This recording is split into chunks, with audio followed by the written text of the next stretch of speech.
anything which has mass and occupies space is matter. So these things are not considered matter. Matter is made up of tiny pieces or particles. Do you know that there are roughly about 10 की power 21 water particles. Matter किससे मिलके बनता है बच्चा? Matter is made up of particles. And ये particles ऐसे बड़े बड़े पार्टिकल्स नहीं कि भाई कॉस्को की बॉल जितने बड़े बड़े तुम्हारे पार्टिकल्स हैं, नहीं. These particles are very very very very very very very to the power 100, 10,000 whatever, जो मर्जी लगा दो. ये पार्टिकल्स इतने छोटे होते हैं, ठीक है. Particles which make up matter are so small that we can not see them even under a high power microscope. Hello everyone, a very warm welcome to all of you on this amazing platform of Physics वाला. मेरा नाम है सान्या नायर और मैं हूं आप लोगों की केमिस्ट्री टीचर, मेंटोर और दोस्त. तो क्लास 9th के बच्चों की हैवी डिमांड पे हम लेकर आ गए हैं हमारा one shot revision series batch that is sprint, जिसमें हम एक ही लेक्चर में पूरे चैप्टर को कवर करते हैं अलॉन्ग विद क्वेश्चन प्रैक्टिस.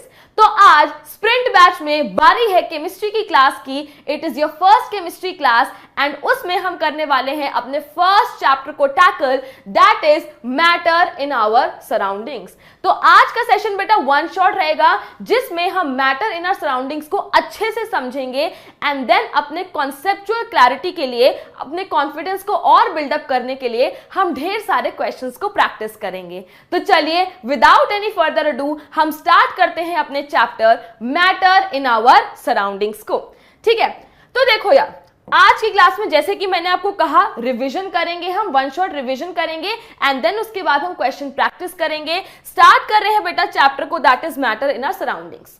अब आपके सामने ये नाम लिखा हुआ है मैटर इन आवर सराउंडिंग्स. इसमें हमें इनका मतलब पता है, आर का मतलब पता है, सराउंडिंग्स का मतलब पता है, यस. बट मैटर क्या होता है ये जानना तो जरूरी है ना. Before we begin with our chapter के नेम को समझना तो जरूरी है. तो मैटर क्या होता है? देखिए प्यारे बच्चों, what is matter? Anything which has mass, anything which has mass and occupies space. Anything which has mass and occupies space is matter. हर वो चीज जिसका कुछ मास है और वो कुछ स्पेस यानी कि वॉल्यूम यानी कि जगह ऑक्यूपाई करती है, उसे हम क्या बोलते हैं? उसे हम बोलते हैं matter.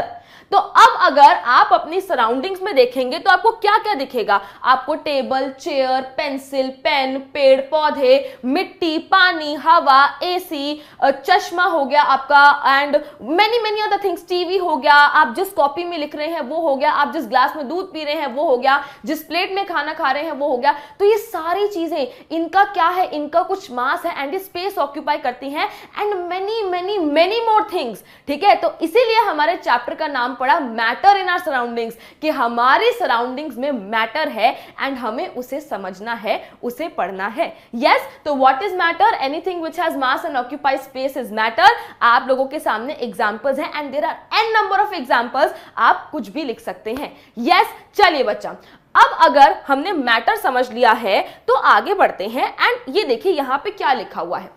Things like friendship, love, affection, hatred, good manners, thoughts, ideas, taste, smell, etc. do not occupy space and do not have mass. बेटा अगर मैं बात करती हूं प्यार की, नफरत की, दोस्ती की, आइडिया की, थॉट की, स्मेल की, सेंस ऑफ स्मेल की, तो ये सारी चीजें मैटर हैं कि नहीं है? जल्दी से क्या आप मुझे चैट बॉक्स में बता सकते हैं, यस और नो? तो आप कहेंगे मैम अगर मैं प्यार, दोस्ती, नफरत की बात करूं, इन सारी चीजों की बात करूं, तो मैम ये तो हमारी जिंदगी में बहुत मायने रखती हैं, ये तो हमारे जीवन में बहुत मैटर करती हैं. तो मैम मैटर तो हो गई ना. नहीं बेटा, मानव जीवन में बहुत मैटर करती हैं बट केमिस्ट्री के पॉइंट ऑफ व्यू से ये चीजें मैटर नहीं है. ठीक है, दे do not occupy space, they do not have मास. अब ये मत कहना कि मैम हमारे दिल में तो प्यार भरा हुआ है, प्यार ने जगह ऑक्यूपाई कर रखी है, प्यार तो एक बहुत भारी भरकम चीज है, उसका तो मास भी है. नहीं भाई, ठीक है, वो सारी हमारी जिंदगी में लागू होती हैं चीजें, बट केमिस्ट्री के पॉइंट ऑफ व्यू से things like friendship, love, affection, hatred, good manners, thoughts, sense of smell, ideas etcetera, ये मैटर नहीं होते because they do not occupy space and they do not have mass. Yes, so these things are not considered matter. Okay, दोस्ती हो गई, smell हो गई, आपका प्यार हो गया, कोई थॉट आइडिया हो गया, नफरत हो गया, एटसेट्रा. ठीक है बच्चा, क्लियर हो रही है बात. तो मैटर है क्या? हर वो चीज जिसका कुछ मास है और वो स्पेस ऑक्यूपाई करती है. चाहे मैं रेत के एक दाने की क्यों ना बात करूं, मैम रेत का एक दाना, उसकी तो कुछ जगह ही नहीं, इन्नी सी जगह लेके बैठता है वो, और मैम मास कितना ही होगा 0.0000000 पता नहीं कितना ही 1 ग्राम kg व्हाटएवर, तो मैम उसको तो छोड़ दो. नहीं भाई, इन्नू सा भी मास है, इन्नी सी भी जगह ऑक्यूपाई कर रहा है, सो इट बिकम्स मैटर. ठीक है, एज सिंपल एज दैट. तो चैप्टर का नाम है आपका matter in our surroundings. Matter को हमने पढ़ना है.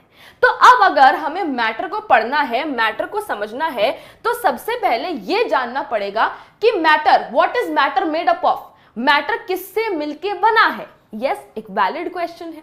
तो देखिए, matter is made up of tiny pieces और पार्टिकल्स. मैटर किससे मिलके बनता है बच्चा? Matter is made up of particles. And ये पार्टिकल्स ऐसे बड़े बड़े पार्टिकल्स नहीं कि भाई कॉस्को की बॉल जितने बड़े बड़े तुम्हारे पार्टिकल्स है, नहीं. These particles are very very very very very very very to the power 100, 10,000 whatever, जो मर्जी लगा दो. ये पार्टिकल्स इतने छोटे होते हैं. ठीक है, particles which make up matter are so small that we can not see them even under a high power microscope. मैं आपको आइडिया दिलाती हूं कि ये पार्टिकल्स कितने छोटे होते हैं. ठीक है, आपके सामने पानी की एक बूंद है, अ ड्रॉप ऑफ वाटर. क्या है आपके सामने? A drop of water. Okay, अब आपको यहां पे देखने में तो ये बहुत बड़ी लग रही है, इतनी बड़ी पानी की बूंद लग रही है, बट यू नो कि इन रियलिटी पानी की बूंद इतनी सी होती है. अब उस इतनी सी पानी की बूंद के अंदर do you know that there are रफली अबाउट 10 की पावर 21 वाटर पार्टिकल्स. पानी की एक बूंद में रफली 10 की पावर 21 पानी के पार्टिकल्स होते हैं. यानी कि 1 2 3 4 5 6 7 8 9 10 11 12 13 14 15 16 17 18 19 20 21. पानी की एक इतनी सी बूंद में आपके पास इतने पानी के पार्टिकल्स हैं. सो यू कैन इमेजिन कि ये पार्टिकल्स कितने कितने छोटे होते होंगे. सो matter is made up of very very very very small particles. Yes, clear हो गई है बात. तो मैटर हमने समझ लिया है ना, मैटर हमने समझ लिया है. And matter is made up of particles. तो अगर मेरे प्यारे बच्चों हमें मैटर को और डिटेल में जानना है, अगर हमें मैटर को और डिटेल में जानना है, तो मुझे पार्टिकल्स को समझना पड़ेगा.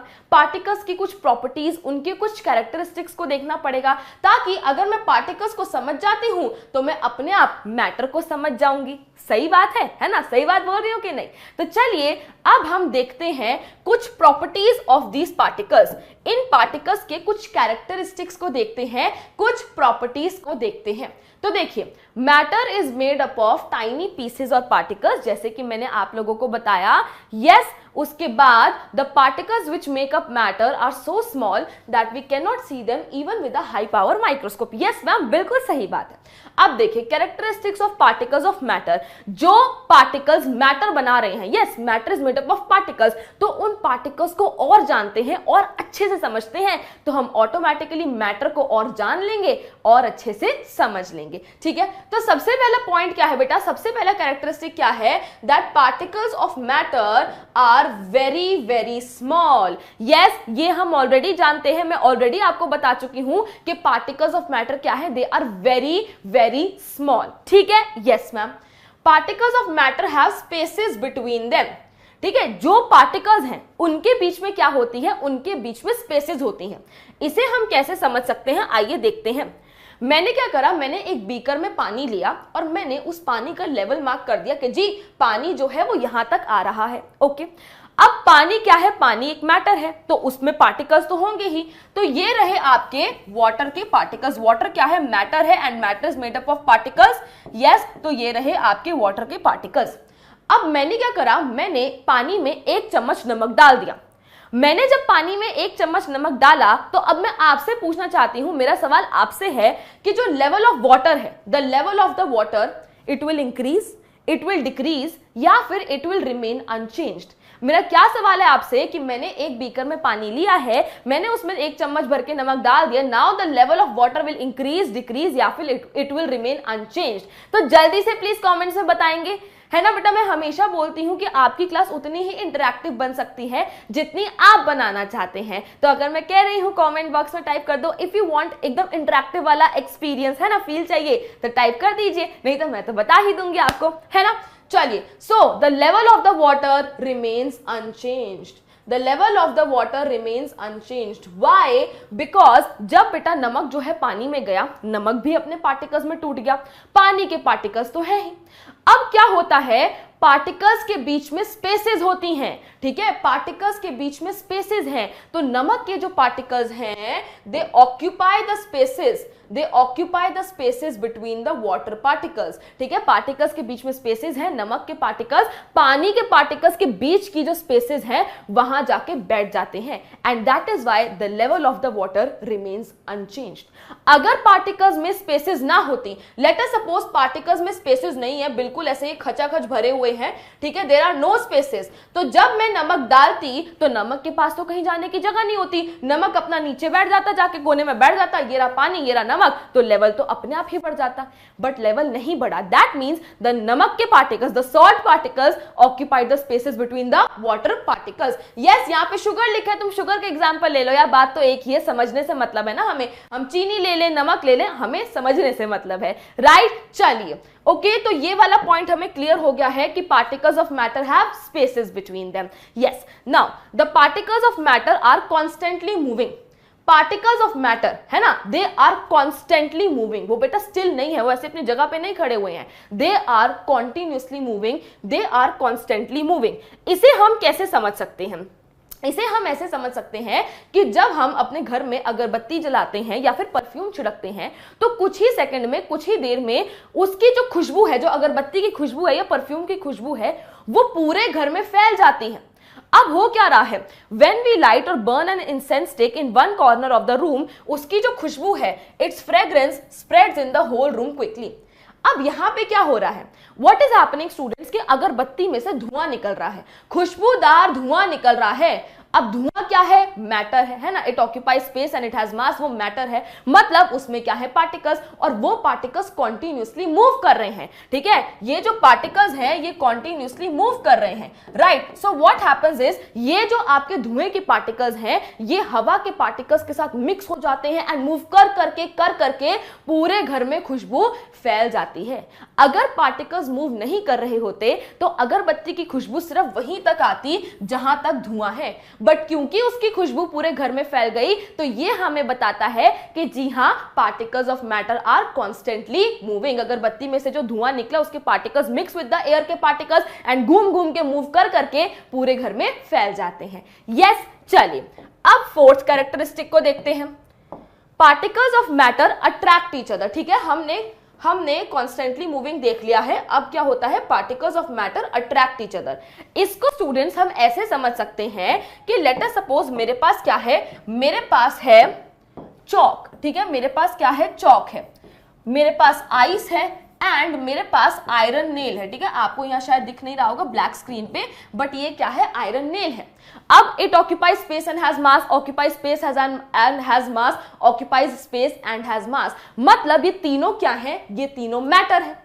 अगर ये तीनों मैटर है तो matter is made up of particles, and हम क्या समझना चाह रहे हैं, that particles of matter attract each other. तो आइए देखते हैं कि हम ये कैसे समझ सकते हैं। अब मैंने क्या करा, मैं एक हथौड़ा लेकर आई और मैंने एकदम तेज से चौक पे हथौड़ा मारा, एक सेकंड नहीं लगता और जो चौक है ना वो चूरा चूरा हो जाता है ना, हथौड़ा लगने लगता बाद में हवा से चूरा चूरा हो जाता है ना, एकदम झटपट टूट जाता है। बात अगर मैं करूं बर्फ की, आइस की, तो मुझे थोड़ी सी ज्यादा ताकत लगानी पड़ती है, तब जाके बर्फ टूटती है। और अगर मैं बात करती हूं आयरन नेल की, तो मैं उस पर चाहे कितना हथौड़ा मार लूं वो ऐसे ऐसे ऐसे ऐसे टेढ़ा मेढ़ा हो जाएगा, but it will not break. Yes, तो यहां से हमें क्या देखने को मिला, हमें यह देखने को मिला कि particles of matter attract each other. माना लेवल ऑफ अट्रैक्शन अलग अलग है, यहां झटपट टूट गया, यहां थोड़ी ज्यादा ताकत लगानी पड़ी, यहां टूट ही नहीं रहा है। लेवल ऑफ अट्रैक्शन अलग अलग है बट अट्रैक्शन तो है ना। तो यही हमें सीखना था अभी के लिए कि particles of matter attract each other. Yes, clear हो गया। इसमें हम एक और एग्जांपल देख सकते हैं। क्या एग्जांपल देख सकते हैं, देखो मैं हवा में आराम से अपना हाथ चला रही हूं। हवा क्या है, हवा मैटर है, matter is made up of particles. मैं हवा में आराम से हाथ चला पा रही हूं। मैं आपको पढ़ा ही क्यों पा रही हूं, क्योंकि मैं ऐसे लिख रही हूं। यस, मैं हवा में हाथ चला पा रही हूं। मैं पानी में भी हाथ डाल के अपना हाथ उसमें घुमा सकती हूं। हमें कभी ना कभी ऐसा करा होगा, नहाते में ना बाल्टी में हाथ डालेंगे और ऐसे ऐसे ऐसे पानी घुमाएंगे, वो साइक्लोन सा बनाएंगे। यस, बट अगर मैं इस बोर्ड पे अपना हाथ मारूं तो क्या मेरा हाथ आर पार हो जाएगा? अगर मैं दीवार पे अपना हाथ मारूं तो क्या मेरा हाथ दीवार के आर पार हो जाएगा? नहीं होगा, मेरा हाथ टूट जाएगा भाई, है ना। तो अब क्या बात कर रही हूं मैं यहाँ पे, एयर क्या है बेटा, एयर गैसियस स्टेट है ना, इट इज मैटर। वाटर क्या है, वाटर भी मैटर है, लिक्विड स्टेट है। दीवार क्या है, वो भी मैटर है, सॉलिड स्टेट है। अब होता क्या है, सॉलिड, लिक्विड, गैस, ये तीनों क्या है, स्टेट्स ऑफ मैटर हैं। इनमें पार्टिकल्स हैं, particles of matter attract each other. But solids के केस में ये अट्रैक्शन बहुत ज्यादा स्ट्रांग होती है, पार्टिकल्स के बीच में अट्रैक्शन बहुत ज्यादा स्ट्रांग होती है, जिसकी वजह से वो बिल्कुल पास पास रहते हैं। ऑब्वियसली बात है यार, जिससे अट्रैक्शन ज्यादा, बिल्कुल पास पास ही रहोगे उसके, तो पार्टिकल्स बिल्कुल पास पास रहते हैं, तो मेरा हाथ आर पार नहीं होगा। लिक्विड्स के केस में अट्रैक्शन थोड़ी सी कम हो जाती है, तो स्पेसिस थोड़ी बढ़ जाती है, तो मेरा हाथ आर पार हो जाता है, पानी में मैं हाथ डाल सकती हूं। गैसेस के केस में पार्टिकल्स के बीच में जो अट्रैक्शन है वो बिल्कुल कम है, बहुत कम है, तो बिल्कुल पार्टिकल्स दूर दूर रहते हैं, मैं आराम से अपना हाथ जो है वो चला सकती हूं। So you can see here कि पानी के केस में मैं हाथ चला पा रही हूं, एयर में मैं हाथ चला पा रही हूं, बट मैं ये सॉलिड में, ठीक है, मैं सॉलिड में हाथ नहीं चला सकती। ठीक है, क्लियर हो गई ये बात बेटा। तो यहां से भी हमने क्या देख लिया कि पार्टिकल्स ऑफ मैटर जो है दे अट्रैक्ट ईच अदर। यस, इतनी बात हमें अभी तक क्लियर हो गई है, समझ आ रहे हैं कॉन्सेप्ट की नहीं आ रहे हैं, तो बहुत बढ़िया। चलिए बेटा, अब हम आगे चलते हैं एंड एक बड़े ही इंटरेस्टिंग टॉपिक को समझते हैं, दैट इज डिफ्यूजन।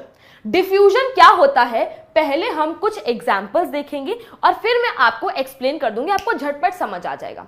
अब देखो यार, पहले एग्जाम्पल में क्या है, मैंने क्या करा, मैंने वाटर लिया एक बीकर में, तो ये आपको जो व्हाइट व्हाइट दिख रहे हैं ये वाटर के पार्टिकल्स हैं।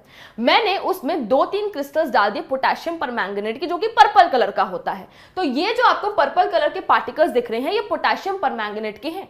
तो मुझे क्या देखने को मिलेगा कि जब मैं पानी में पोटेशियम परमैंगनेट की क्रिस्टल्स डाल रही हूं तो कुछ ही देर में जो पोटेशियम परमैंगनेट का कलर है, जो रंग है, वो पूरे पानी में खुद से फैलने लगेगा। मैं कुछ नहीं करूंगी, खुद से ही मुझे देखने को मिलेगा कि पानी जो है वो पर्पल हो गया है, खुद से ही। ठीक है, देखो potassium permanganate particles spread through out the water particles. Yes, अब अगर मैं बात करती हूं अगरबत्ती की, तो जब मैंने अगरबत्ती जलाई तो मैंने धुएं को ये नहीं कहा भाई प्लीज बहुत महंगी अगरबत्ती खरीदिए, प्लीज खुशबू फैल जा, नहीं, अगरबत्ती की खुशबू खुद से पूरे घर में फैल गई, है ना। यस, अगर मैं बात करती हूं सॉल्ट एंड वाटर की, तो मैंने पानी में नमक डाला तो नमक खुद से पानी में घुल गया, मिक्स हो गया। यस, बात मैं करूं परफ्यूम की, मैंने परफ्यूम छिड़का, खुद से खुशबू पूरे घर में फैल गई।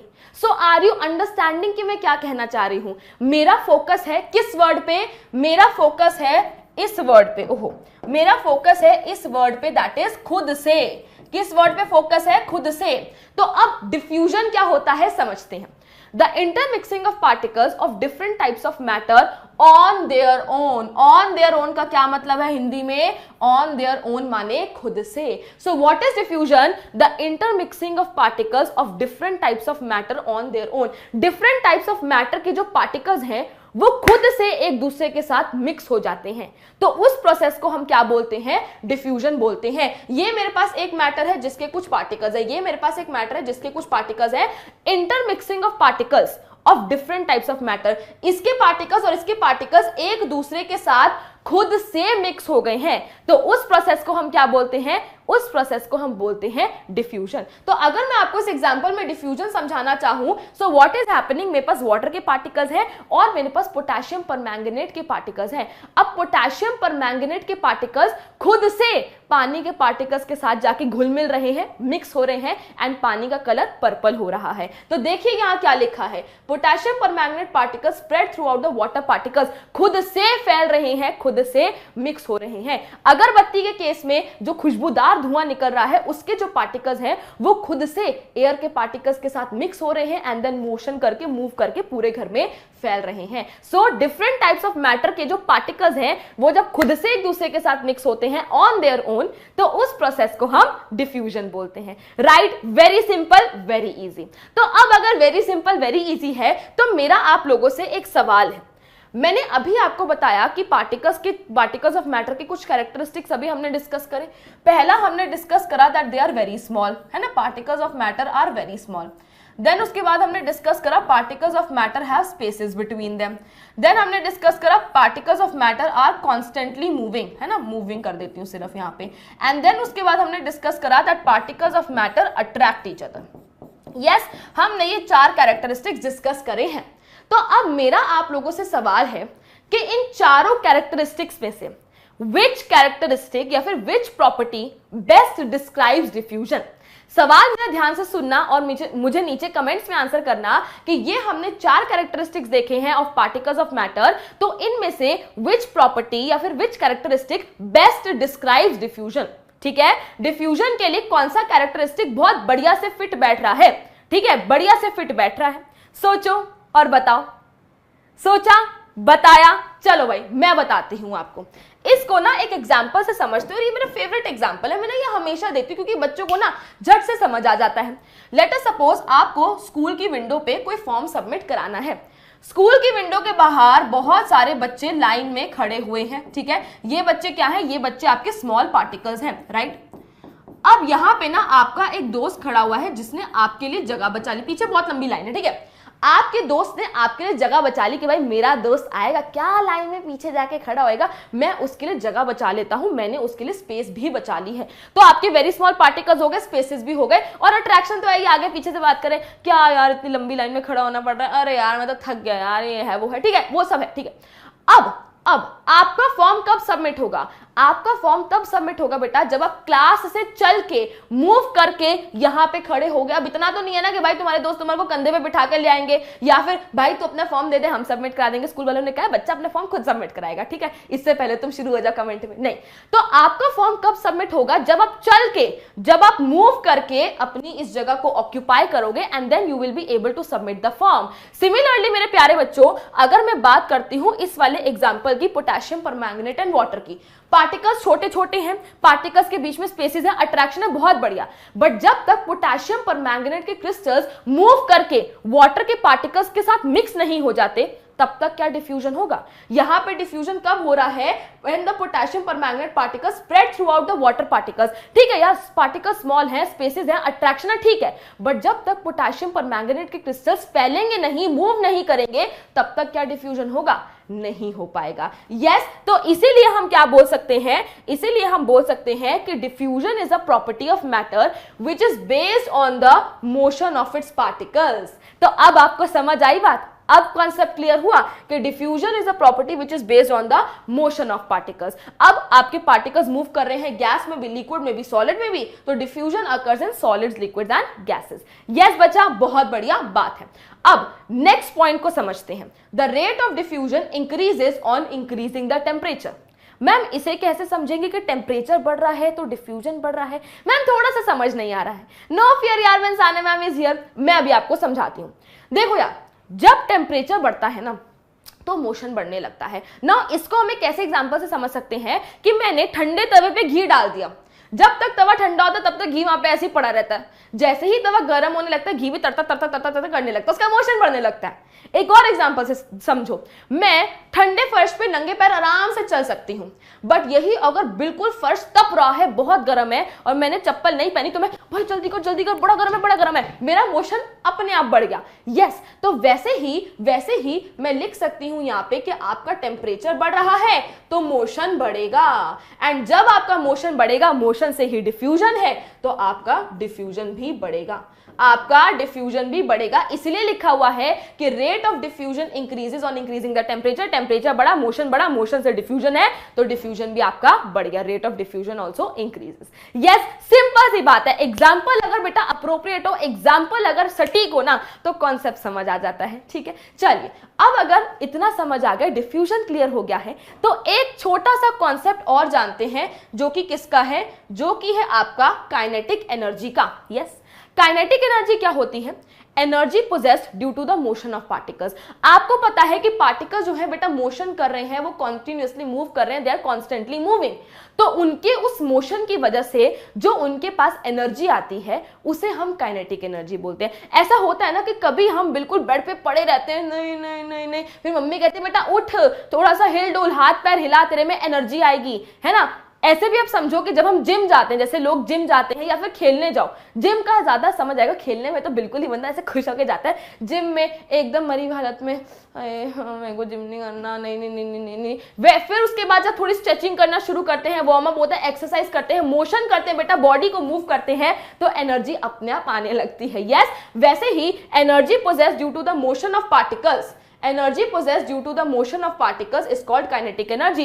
पार्टिकल्स के मोशन की वजह से उनके पास जो एनर्जी होती है उसे हम क्या बोलते हैं, काइनेटिक एनर्जी बोलते हैं। तो क्या आपको बच्चा इतनी चीज समझ आई, क्लियर हो गया है कॉन्सेप्ट डिफ्यूजन क्या है, काइनेटिक एनर्जी क्या है। तो अगर आपका जवाब है हाँ, तो हम इन दो एग्जांपल्स को देखते हैं, ठीक है। इससे डिफ्यूजन बिल्कुल पक्का हो जाएगा कॉन्सेप्ट आपका।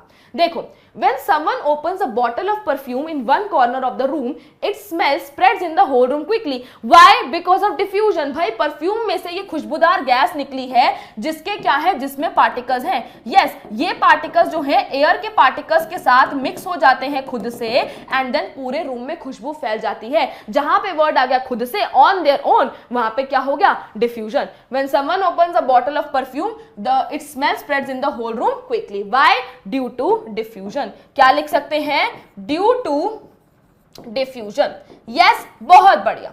चलो अब नेक्स्ट वाला देखो, नेक्स्ट देखो, the smell of food being cooked in the kitchen reaches us from a considerable distance. जो गरम खाना, किचन में जब खाना बनता है तो उसकी खुशबू जो है वो दूर तक आती है। देखो यार, अगर खाना लिखा हुआ है यहाँ पे कुक्ड, कुक्ड का मतलब यार गरम ही होगा ना। कुक्ड का क्या मतलब होगा, कुक्ड का मतलब है गरम ही होगा। ऑब्वियसली ठंडा खाना कुक थोड़ा ना होता है, कुकिंग माने आप खाने को पका रहे हो, गरम है आपका खाना। यस, अब अगर मैं बात करती हूँ ठंडे खाने की, late us suppose bread jam बना है घर पे, ब्रेड जैम की खुशबू तो बाहर तक नहीं आती ना। ब्रेड जैम की खुशबू कब आती है, जब आप ब्रेड जैम को बिल्कुल अपने माउथ के पास लेकर आते हो, बाइट मारने लगते हो। वो खुशबू क्यों आ रही है, डिफ्यूजन की वजह से। गरम खाने की खुशबू बाहर तक क्यों आ रही है, डिफ्यूजन की वजह से। खुशबू तो डिफ्यूजन की वजह से, बट यहाँ पे ना उसने थोड़ी सी लैंग्वेज चेंज कर दी है, ठीक है। यहाँ पे उसने क्या करा, थोड़ी सी पलटी मार दी है। उसने यहाँ पे स्पेशली लिखा है cooked food.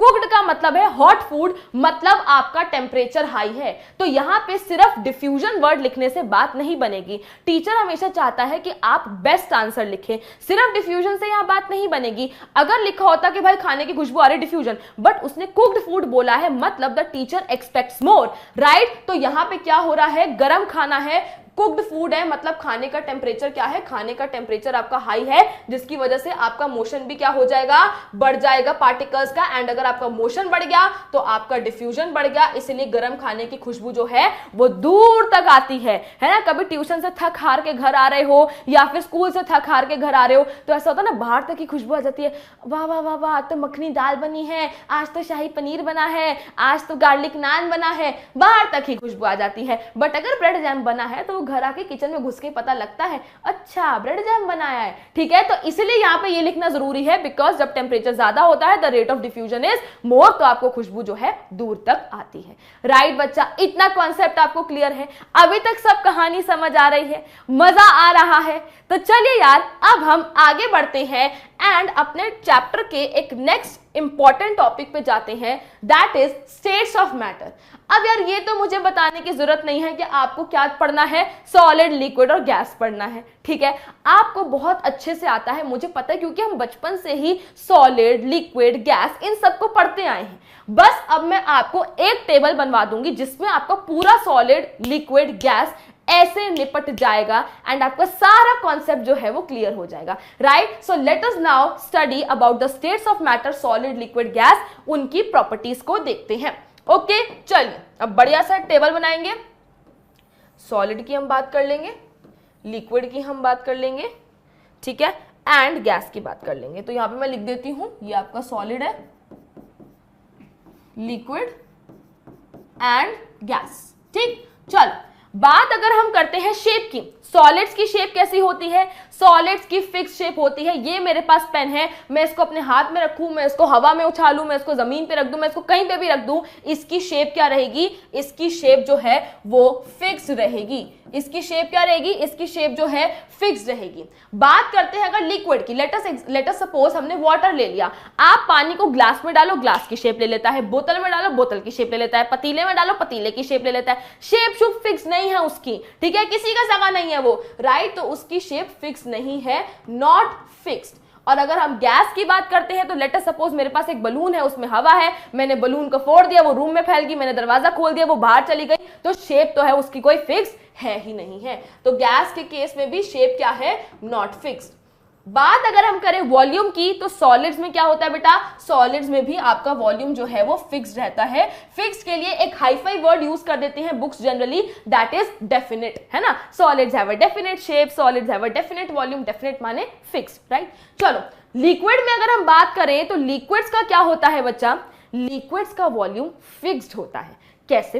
Late us suppose आपके पास 100 ml पानी है ना? आप उसको ग्लास में डालो, उसने ग्लास की शेप ले ली, पर रहा वो कितना? 100 ml ही। आपने उसको बोतल में डाला, बोतल की शेप ले ली, आपने उसको पतीले में डाला, पतीले की शेप ले ली। हर केस में उसकी शेप बदली, बट वो रहा 100 ml ही। मार्केट में मिलती है ना 500 ml की बोतल, 750 ml की बोतल, 1 लीटर की बोतल। बोतल की शेप्स अलग अलग होती है, बट होती क्या है कि ये 1 लीटर की ये वैरायटी है ना? तो क्या होता है? वॉल्यूम फिक्स रहता है, शेप फिक्स नहीं होती लिक्विड्स के केस में।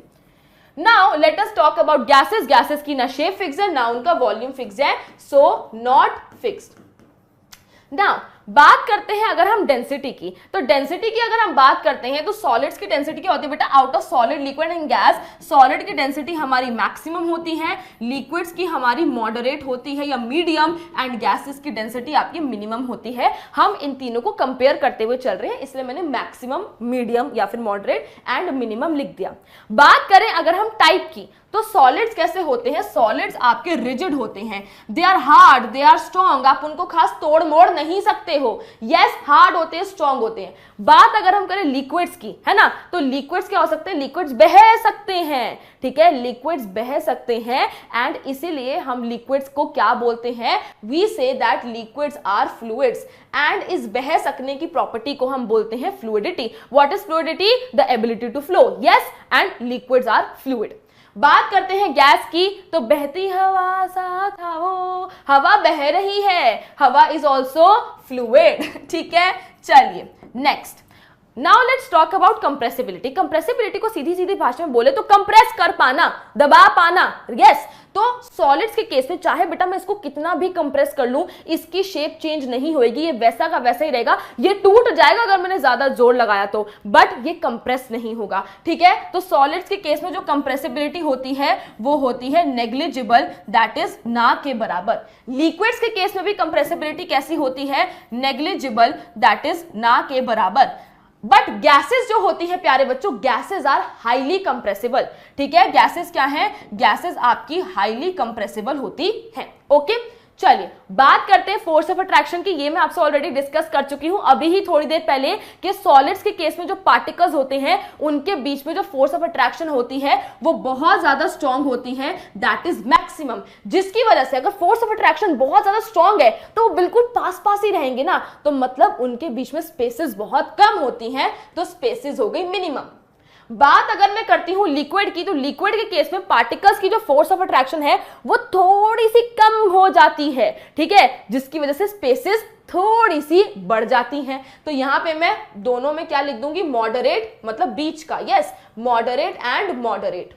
और अगर मैं बात करती हूं गैसेस की, तो गैसेस के केस में पार्टिकल्स की जो फोर्स ऑफ अट्रैक्शन है वो बिल्कुल ना के बराबर, बहुत ही कम है, ठीक है। तो फोर्स ऑफ अट्रैक्शन बिल्कुल मिनिमम है, जिसकी वजह से पार्टिकल्स फुल आराम से अपनी मटर गश्ती कर रहे हैं, एक पार्टिकल इधर एक पार्टिकल इधर, स्पेसेस बहुत ज्यादा होती हैं, ठीक है। तो स्पेसेस हो गई आपकी मैक्सिमम।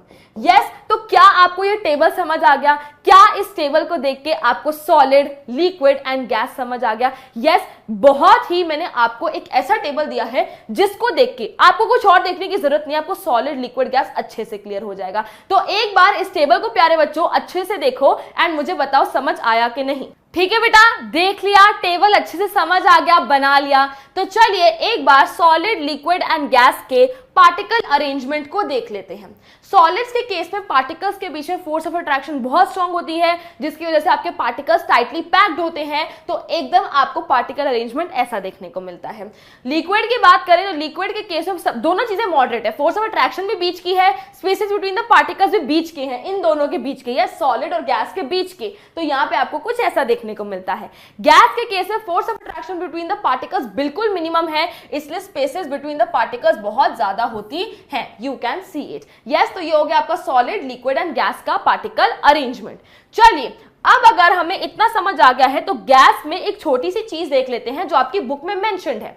आपकी बुक में क्या मेंशन्ड है बेटा कि जब आपकी ये जो सिलेंडर है इसमें क्या होता है, due to the random motion of particles of gas they hit each other as well as the walls of the container, thereby exerting pressure on the walls of the container. Let us suppose मैंने container लिया, cylinder में gas भरी हुई है मैंने, अब particles of matter continuously moving, gas क्या है, मैटर है, उसके पार्टिकल्स कॉन्टिन्यूअसली मूव करेंगे। अब यार उनको चश्मा तो लगा नहीं हुआ कि सॉरी आपसे टकराना नहीं था, सॉरी गलत जगह पे आ गए, वो तो रैंडमली मूव कर रहे हैं और उस रैंडम मोशन के दौरान वो एक दूसरे से भी टकरा रहे हैं, ठीक है, एंड कंटेनर की वॉल से भी टकरा रहे हैं। ये देखो, ये रहे गैस के पार्टिकल्स, ठीक है, इस मोशन के दौरान वो क्या कर रहे हैं, वो एक दूसरे से भी टकरा रहे हैं, राइट, और कंटेनर की वॉल से भी टकरा रहे हैं। तो जब ये कंटेनर की वॉल से टकराते हैं, they exert pressure on the walls of the container. Yes, छोटी सी सिंपल सी बात है, राइट, इतना समझ आ गया है, बहुत बढ़िया स्टूडेंट्स। एंड अब चलते हैं आगे और मैं अब आपसे एक सवाल पूछने वाली हूं। मेरा आपसे क्या सवाल है, what is the SI unit of temperature? मेरा क्या सवाल है, what is the SI unit of temperature? Please मुझे कमेंट बॉक्स में बताइए, ठीक है, बहुत बढ़िया, बता दिया। चलिए, so what is the SI unit of temperature? SI unit of temperature is kelvin. क्या होती है बेटा? SI unit of temperature is kelvin.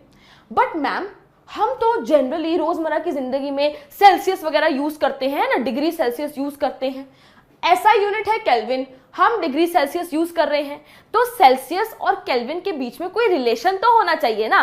तो बिल्कुल है यार, है ना। क्या रिलेशन होता है? Temperature in kelvin is equal to temperature in degree Celsius plus 273। Kelvin के साथ डिग्री नहीं लगाते हैं, तो temperature in kelvin is equal to temperature in degree Celsius plus 273। अगर आपको सेल्सियस में टेम्परेचर दे रखा है, उसमें 273 ऐड कर दो, आपका केल्विन का टेम्परेचर आ जाएगा। केल्विन में टेम्परेचर दे रखा है, उसमें से 273 माइनस कर दो, आपका सेल्सियस में टेम्परेचर आ जाएगा। देखिए कैसे, मेरे पास है 25 डिग्री सेल्सियस, तो 25 plus 273 it will give you 298 kelvin. Yes, और अगर मेरे को 298 केल्विन दे रखा होता, अगर मुझे 298 केल्विन दे रखा होता, मैं उसमें से 273 जो है माइनस कर देती, right. So 298 minus 273 will give you 25 which is degree Celsius. Simple as that, बहुत बढ़िया।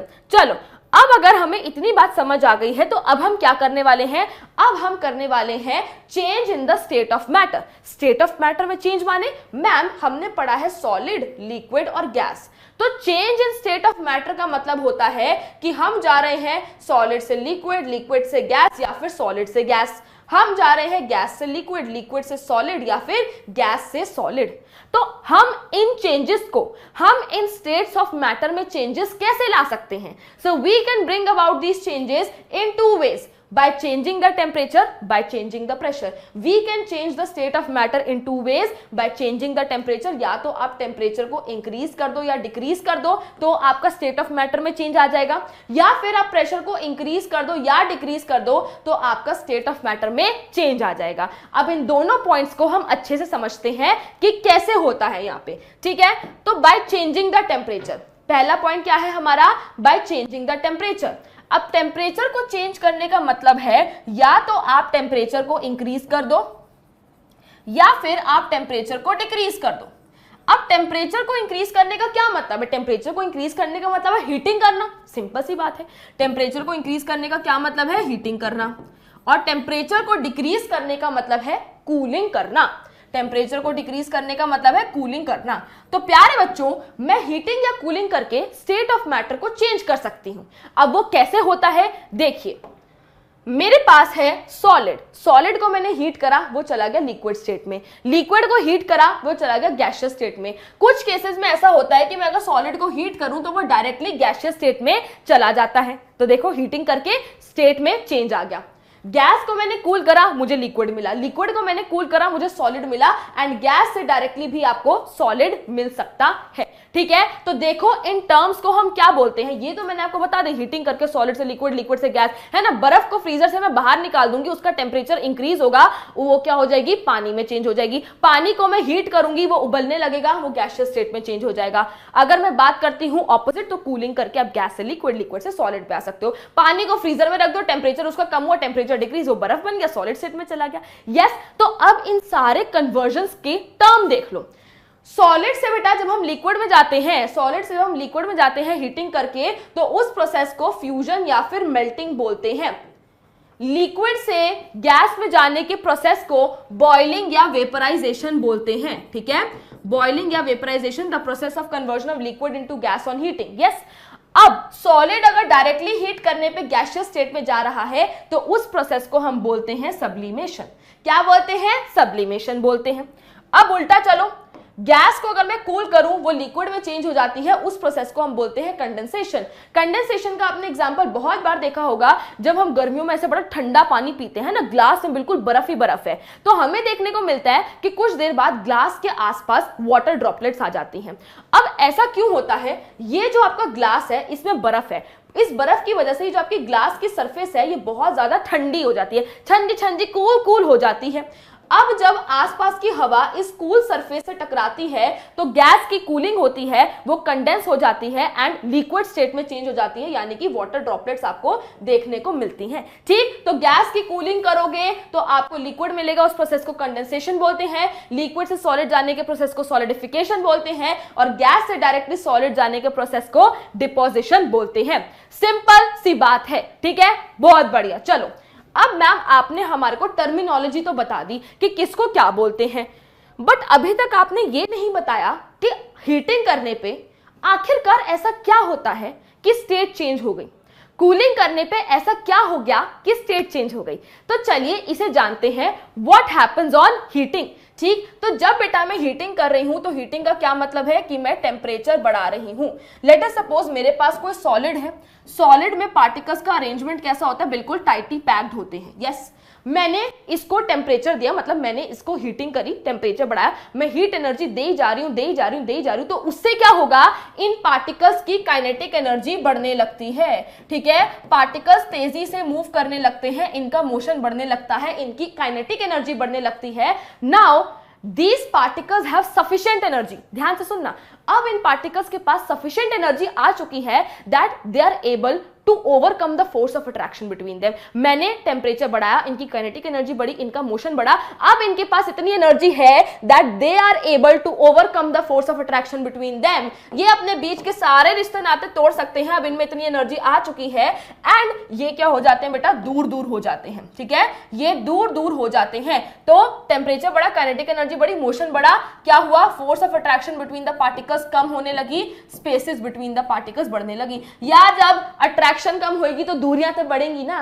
ठीक है, तो हम सॉलिड पे थे, सॉलिड के पार्टिकल अरेंजमेंट से हम किस पे आ गए हैं, हम लिक्विड पे आ गए हैं। तो ये आपका सॉलिड था, हम आ गए लिक्विड पे।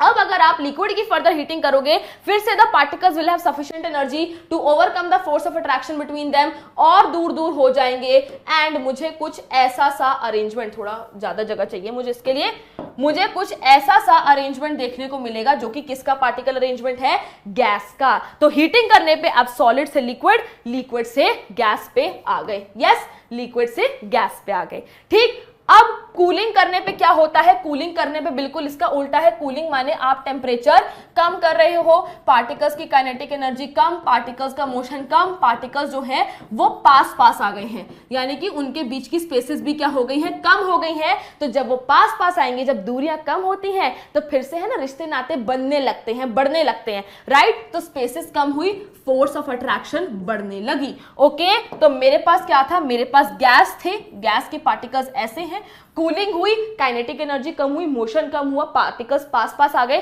फोर्स ऑफ अट्रैक्शन बढ़ गई, तो मुझे कुछ ऐसा पार्टिकल अरेंजमेंट मिला। तो गैस से मैं किस पे आ गई, लिक्विड पे आ गई। फर्दर मैंने इसकी कूलिंग करी तो पार्टिकल्स और पास पास आ गए एंड मैं लिक्विड से किस पे आ गई, सॉलिड पे आ गई। तो आपको समझ आया what happens on cooling and what happens on heating. Clear है, सिंपल सी बात है बेटा, कुछ भी घबराने वाला नहीं है, कुछ भी खतरनाक नहीं है, बहुत ही सबसे सिंपल चैप्टर है ये, matter in our surroundings. Yes, चलो अब अगर हमें इतना समझ आ गया है तो जरा इन दो टर्म्स को देख लेते हैं। क्या है ये दो टर्म्स? सबसे पहले है मेरे पास melting point. The temperature at which a solid melts and changes into liquid at atmospheric pressure is called melting point. जिस टेम्परेचर पे सॉलिड मेल्ट होके लिक्विड में चेंज होता है एट एटमॉस्फेरिक प्रेशर, उसे हम मेल्टिंग पॉइंट कहते हैं। ठीक है, what is the melting point of ice? Ice melts at 0 degree Celsius. 0 degree Celsius पे आइस मेल्ट होने लगती है एंड वाटर में चेंज होने लगती है। अब बॉइलिंग पॉइंट की बात करें, the temperature at which a liquid changes into gas at atmospheric pressure is called boiling point. The water boils at 100 degree Celsius. ठीक है, ice melts at 0 degree Celsius, water boils at 100 degree Celsius. Right? Clear है, simple simple दो terms हमने देख ली हैं। तो अगर बेटा अब हमारे को बैकग्राउंड क्लियर हो गया है तो हम चलते हैं अब एक काफी ज्यादा इंपॉर्टेंट टॉपिक पे, दैट इज लेटेंट हीट। ठीक है, अब हमने टेम्परेचर का बैकग्राउंड क्लियर कर लिया है, हीटिंग पे क्या हो रहा है, कूलिंग पे क्या हो रहा है, ठीक है, ये सब कहानी melting point, boiling point clear कर लिया है। ठीक है, तो अब हम चलते हैं अपने एक काफी इंपॉर्टेंट टॉपिक पे, दैट इज लेटेंट हीट। ठीक है, तो समझते हैं कि लेटेंट हीट क्या है। अब मैंने क्या करा बेटा, ध्यान से समझना, आप 5 मिनट के लिए पेन वेन छोड़ दो, ओके, फिर आप अच्छे से नोट डाउन कर लेना इसको लेटर ऑन। मैंने क्या करा, मैंने एक बीकर लिया जिसमें मैंने आइस क्यूब्स डाल दी। ठीक है, मैंने बीकर में आइस क्यूब्स डाल दी। अब मैंने ये आइस क्यूब्स फ्रीजर में से निकाली है, तो लेट अस सपोज ये -5 डिग्री सेल्सियस पे थी। ठीक है, फ्रीजर से निकाली है, -5 पे थी। अब मुझे क्या करना है, मुझे इन्हें हीट करना है, तो मैं नीचे से क्या कर रही हूँ बेटा, हीटिंग प्रोवाइड कर रही हूं और मैंने यहाँ पे एक थर्मामीटर डाल दिया to note down the temperature. Okay, अब क्या होगा, जब मैं हीटिंग कर रही हूं तो टेम्परेचर ऑब्वियसली बढ़ेगा, है ना, टेम्परेचर बढ़ा, -5 से -4, -3, -2, -1, 0 डिग्री सेल्सियस। जैसे ही थर्मामीटर में आया 0 degree Celsius which is the melting point of ice, तो उस टाइम पे आइस का भोंपू बजने लगा, मेल्ट होना है, मेल्ट होना है, बहुत मस्ती कर ली, बहुत मस्ती कर ली, अब मेल्ट होना है। तो अभी तक तो आपका टेम्परेचर बढ़ रहा था, मैं हीटिंग कर रही थी, टेम्परेचर बढ़ रहा था। जैसे ही मेल्टिंग पॉइंट आया, अब मुझे क्या देखने को मिला, एक बहुत हैरानी की बात देखने को मिली कि जैसे ही मेल्टिंग पॉइंट अचीव हो गया, बर्फ ने पिघलना शुरू कर दिया है। मैं हीटिंग करी जा रही हूं, बर्फ पिघली जा रही है, but the temperature is not increasing. Temperature 0 का 0 ही है, टेम्परेचर इंक्रीज नहीं हो रहा, जबकि बर्फ इज मेल्टिंग, जबकि हीट तो मैं दे रही हूं। तो यार ये हीट कहां जा रही है, ये कहां जाके छुप गई, क्या हो रहा है यहां पे, मैं बताती हूं क्या हो रहा है। एट द मेल्टिंग पॉइंट बेटा, ये बर्फ की जिंदगी का एक ही मकसद है कि मुझे मेल्ट होना है, मुझे अपने बीच की फोर्स ऑफ अट्रैक्शन को ओवरकम करना है एंड मुझे सॉलिड स्टेट से लिक्विड स्टेट में जाना है। तो 0 डिग्री सेल्सियस पे जो हीट यहां जा रही है ना, वो टेम्परेचर नहीं बढ़ा रही, वो काइनेटिक एनर्जी नहीं बढ़ा रही। That heat is being used by the particles of ice to overcome the force of attraction between them and change their state.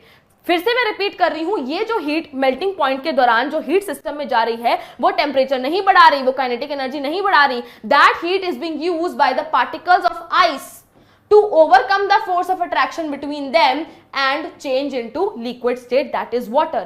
यानी कि जो हीट स्टेट चेंज के लिए काम में आती है उसे हम लेटेंट हीट बोलते हैं। इस टाइम पे क्या हो रहा है, जो हीट सिस्टम में जा रही है वो स्टेट चेंज करने का काम कर रही है एंड स्टेट चेंज के लिए जिस हीट का इस्तेमाल होता है उसे हम लेटेंट हीट बोलते हैं। क्योंकि यहाँ पे state change solid to liquid हो रहा है तो हम इसे क्या बोलते हैं, लेटेंट हीट ऑफ फ्यूजन बोलते हैं। अब आपके मन में एक सवाल आ रहा होगा कि मैम फिर टेम्परेचर कभी बढ़ेगा ही नहीं, अब 0 है तो 0 ही रहेगा क्या आदि अंत तक? नहीं यार, जब तक पूरी की पूरी आइस मेल्ट होकर पानी में चेंज नहीं हो जाती तब तक टेम्परेचर 0 रहेगा। जब तक थोड़ी बहुत भी आइस है तब तक टेम्परेचर विल बी 0। जैसे ही पूरी आइस मेल्ट होकर पानी में चेंज हो चुकी है, अब टेम्परेचर आपका बढ़ना शुरू हो जाएगा। तो तब तक टेम्परेचर नहीं बढ़ेगा जब तक थोड़ी बहुत भी आइस बची है, बिकॉज वो आइस का आखिरी पार्टिकल भी क्या करेगा, एनर्जी लेगा अपने बीच की फोर्स ऑफ अट्रैक्शन को ओवरकम करने के लिए एंड स्टेट चेंज करने के लिए। ठीक है, क्लियर हो रही है बात? तो देखो जो सब मैंने आपको बताया वही यहां पे लिखा हुआ है। The heat is being absorbed by the particles of ice to overcome the force of attraction between them and get converted to water। जैसे ही melting point अचीव हुआ उस टाइम पे टेम्परेचर कांस्टेंट हो गया, बिकॉज जो हीट अब जा रही है वो आइस के पार्टिकल्स यूज कर रहे हैं अपने बीच की फोर्स ऑफ अट्रैक्शन को ओवरकम करने के लिए एंड स्टेट चेंज करने के लिए। मतलब वो हीट स्टेट चेंज करने में मदद कर रही है एंड उसे हम बोलते हैं लेटेंट हीट। जब स्टेट चेंज होती है सॉलिड टू लिक्विड तो उसे बोला जाता है latent heat of fusion. The amount of heat required by 1 kg of solid to get converted to liquid at atmospheric pressure and at melting point is called latent heat of fusion। ये इसकी chemistry वाली definition है। ठीक है, what is latent heat of fusion? 1 kg solid को liquid में change होने के लिए at atmospheric pressure and at melting point कितनी हीट चाहिए, वो है उसकी लेटेंट हीट ऑफ फ्यूजन। अगर हमने सॉलिड टू लिक्विड समझ लिया है तो एक बार लिक्विड टू गैस भी देख लेते हैं। ठीक है, बहुत आसान है, बिल्कुल सेम कहानी चलेगी बेटा। ये मेरे पास बीकर है, इसमें मेरे पास पानी है, मैं यहाँ पे हीटिंग कर रही हूँ। ठीक है, और यहाँ मैंने थर्मामीटर डाल दिया to note down the temperature. पानी का टेम्परेचर बढ़ा 10, 20, 30, 40, 50, 60, 70, 80, 90, 100। जैसे ही हम पहुंचे 100 डिग्री सेल्सियस पे which is the boiling point of water, उस टाइम पे क्या होगा, टेम्परेचर बढ़ना बंद हो जाएगा। व्हाई? बिकॉज उस टाइम पे जो हीट सिस्टम में जा रही है वो पानी के पार्टिकल्स यूज कर रहे हैं। ठीक है, जो हीट है वो पानी के पार्टिकल्स यूज कर रहे हैं अपने बीच की फोर्स ऑफ अट्रैक्शन को ओवरकम करने के लिए एंड गैसियस स्टेट में चेंज होने के लिए। ठीक है, तो जो हीट अब जा रही है वो टेम्परेचर नहीं बढ़ा रही, वो काइनेटिक एनर्जी नहीं बढ़ा रही, that heat is being used by the water particles to overcome the force of attraction between them and change their state. तो स्टेट चेंज के लिए जिस हीट का इस्तेमाल होता है उसे हम बोलते हैं लेटेंट हीट। क्योंकि यहाँ पे state change liquid to gas हो रहा है तो हम उसे बोलते हैं लेटेंट हीट ऑफ वेपराइजेशन। अब फिर से यही बात है, टेम्परेचर कब तक नहीं बढ़ेगा, जब तक मेरे पास थोड़ा सा भी पानी है। जब तक पानी स्टीम में चेंज होता रहेगा तब तक टेम्परेचर नहीं बढ़ेगा। जैसे ही पूरा पानी गैसियस स्टेट में चेंज हो चुका है अब आपका टेम्परेचर बढ़ना शुरू हो जाएगा। राइट, तो चलो देखो यहां पे यही लिखा हुआ है, where is the heat going? The heat is being absorbed by the particles of water to overcome the force of attraction between them and get converted to steam। तो स्टेट चेंज के लिए जिस हीट का इस्तेमाल हो रहा है that is latent heat. ठीक है, एंड जब state change solid to liquid है तो लेटेंट हीट ऑफ फ्यूजन, जब state change liquid to gas है तो लेटेंट हीट ऑफ वेपराइजेशन। अब लेटेंट हीट ऑफ वेपराइजेशन की भी अच्छी हाई फाई वाली डेफिनेशन देख लो। The amount of heat required by 1 kg of liquid to get converted to gas at atmospheric pressure and at boiling point। boiling point और atmospheric pressure पे 1 kg liquid को कितनी heat चाहिए कि वो gas में कन्वर्ट हो जाए, वो है latent heat of vaporization। ठीक है, बहुत सिंपल कॉन्सेप्ट है बेटा, बहुत ही आसान है। अगर आपको ये समझ आ गया है तो एक बार ना मैं आपको लेटेंट हीट का ग्राफ बना के दिखाती हूँ, आपको ना बहुत मजा आएगा, बहुत इंटरेस्टिंग लगेगा। देखो ग्राफ बनाते हैं। यस, यहां पे क्या है बेटा, यहां पे है मेरे पास टाइम और यहां पे क्या है, यहां पे है मेरे पास टेम्परेचर। ओके, अब क्या हुआ, मैंने बर्फ जो है, मैं आपको ना बर्फ और पानी की मदद से समझाऊंगी, बर्फ पानी और स्टीम की मदद से। वो जनरलाइज्ड ग्राफ है, सॉलिड लिक्विड और गैस के लिए ही है, बस मैं आपको बर्फ पानी और स्टीम की हेल्प से समझा रही हूं ताकि आपको समझ आए। ठीक है, मैंने बर्फ फ्रीजर से निकाली। ठीक है, late us suppose -5 degree Celsius पे थी। मैंने उस बर्फ को हीट करना शुरू करा तो उसका टेम्परेचर बढ़ने लगा -5, -4, -3, -2, -1। जैसे ही वो 0 डिग्री सेल्सियस पे पहुंची which is the melting point, उस टाइम पे क्या हुआ, उस टाइम पे टेम्परेचर बढ़ना बंद हो गया। 0 डिग्री सेल्सियस पे पहुंचते ही टेम्परेचर बढ़ना बंद हो गया। व्हाई? बिकॉज उस पॉइंट पे बर्फ जो है वो बर्फ जो है उस हीट को अब्सॉर्ब कर रही है। The heat is being absorb by the particles of ice to overcome the force of attraction between them. ठीक है, तो टाइम तो किसी के लिए नहीं रुकता, टाइम तो बढ़ता जाएगा बट टेम्परेचर नहीं बढ़ेगा। यस, जैसे ही पूरी की पूरी बर्फ पानी में बदल गई इस पॉइंट पे, अब जब आप हीटिंग तो कंटिन्यू कर ही रहे हो, अब आपका टेम्परेचर भी बढ़ने लगेगा और टाइम तो बढ़ ही रहा है। पानी का टेम्परेचर बढ़ा 10, 20, 30, 40, 50, 60, 70, 80, 90, 100। जैसे ही हम पहुंचे 100 डिग्री सेल्सियस पे which is the boiling point, अब उस टाइम पे टेम्परेचर बढ़ना फिर से बंद हो गया, बिकॉज लिक्विड किस में जा रहा है, गैसियस स्टेट में जा रहा है, तब तक टेम्परेचर नहीं बढ़ेगा। जैसे ही पूरी की पूरी गैस बन चुकी है बेटा, गैसियस स्टेट बन चुका है पूरा का पूरा, अब आपका टेम्परेचर फिर से बढ़ना शुरू हो जाएगा। ठीक है, तो ये होता है आपका लेटेंट हीट का ग्राफ।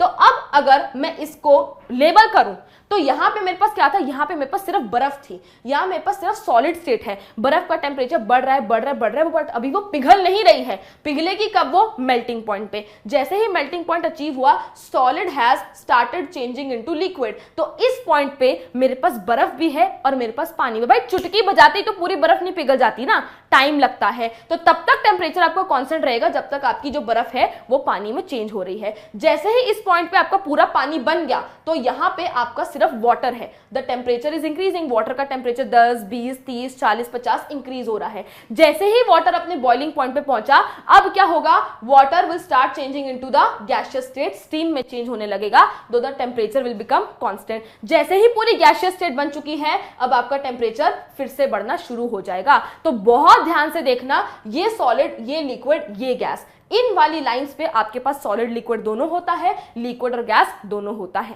ठीक है, क्लियर हो रही है बात, समझ आ रही है बच्चों? This is very important. I hope आपको ये ग्राफ समझ आया होगा। इससे क्वेश्चन आ जाता है, मैंने बर्फ निकाली, -5, -4, -3, -2, -1, टेम्परेचर भी बढ़ा, टाइम भी बढ़ा।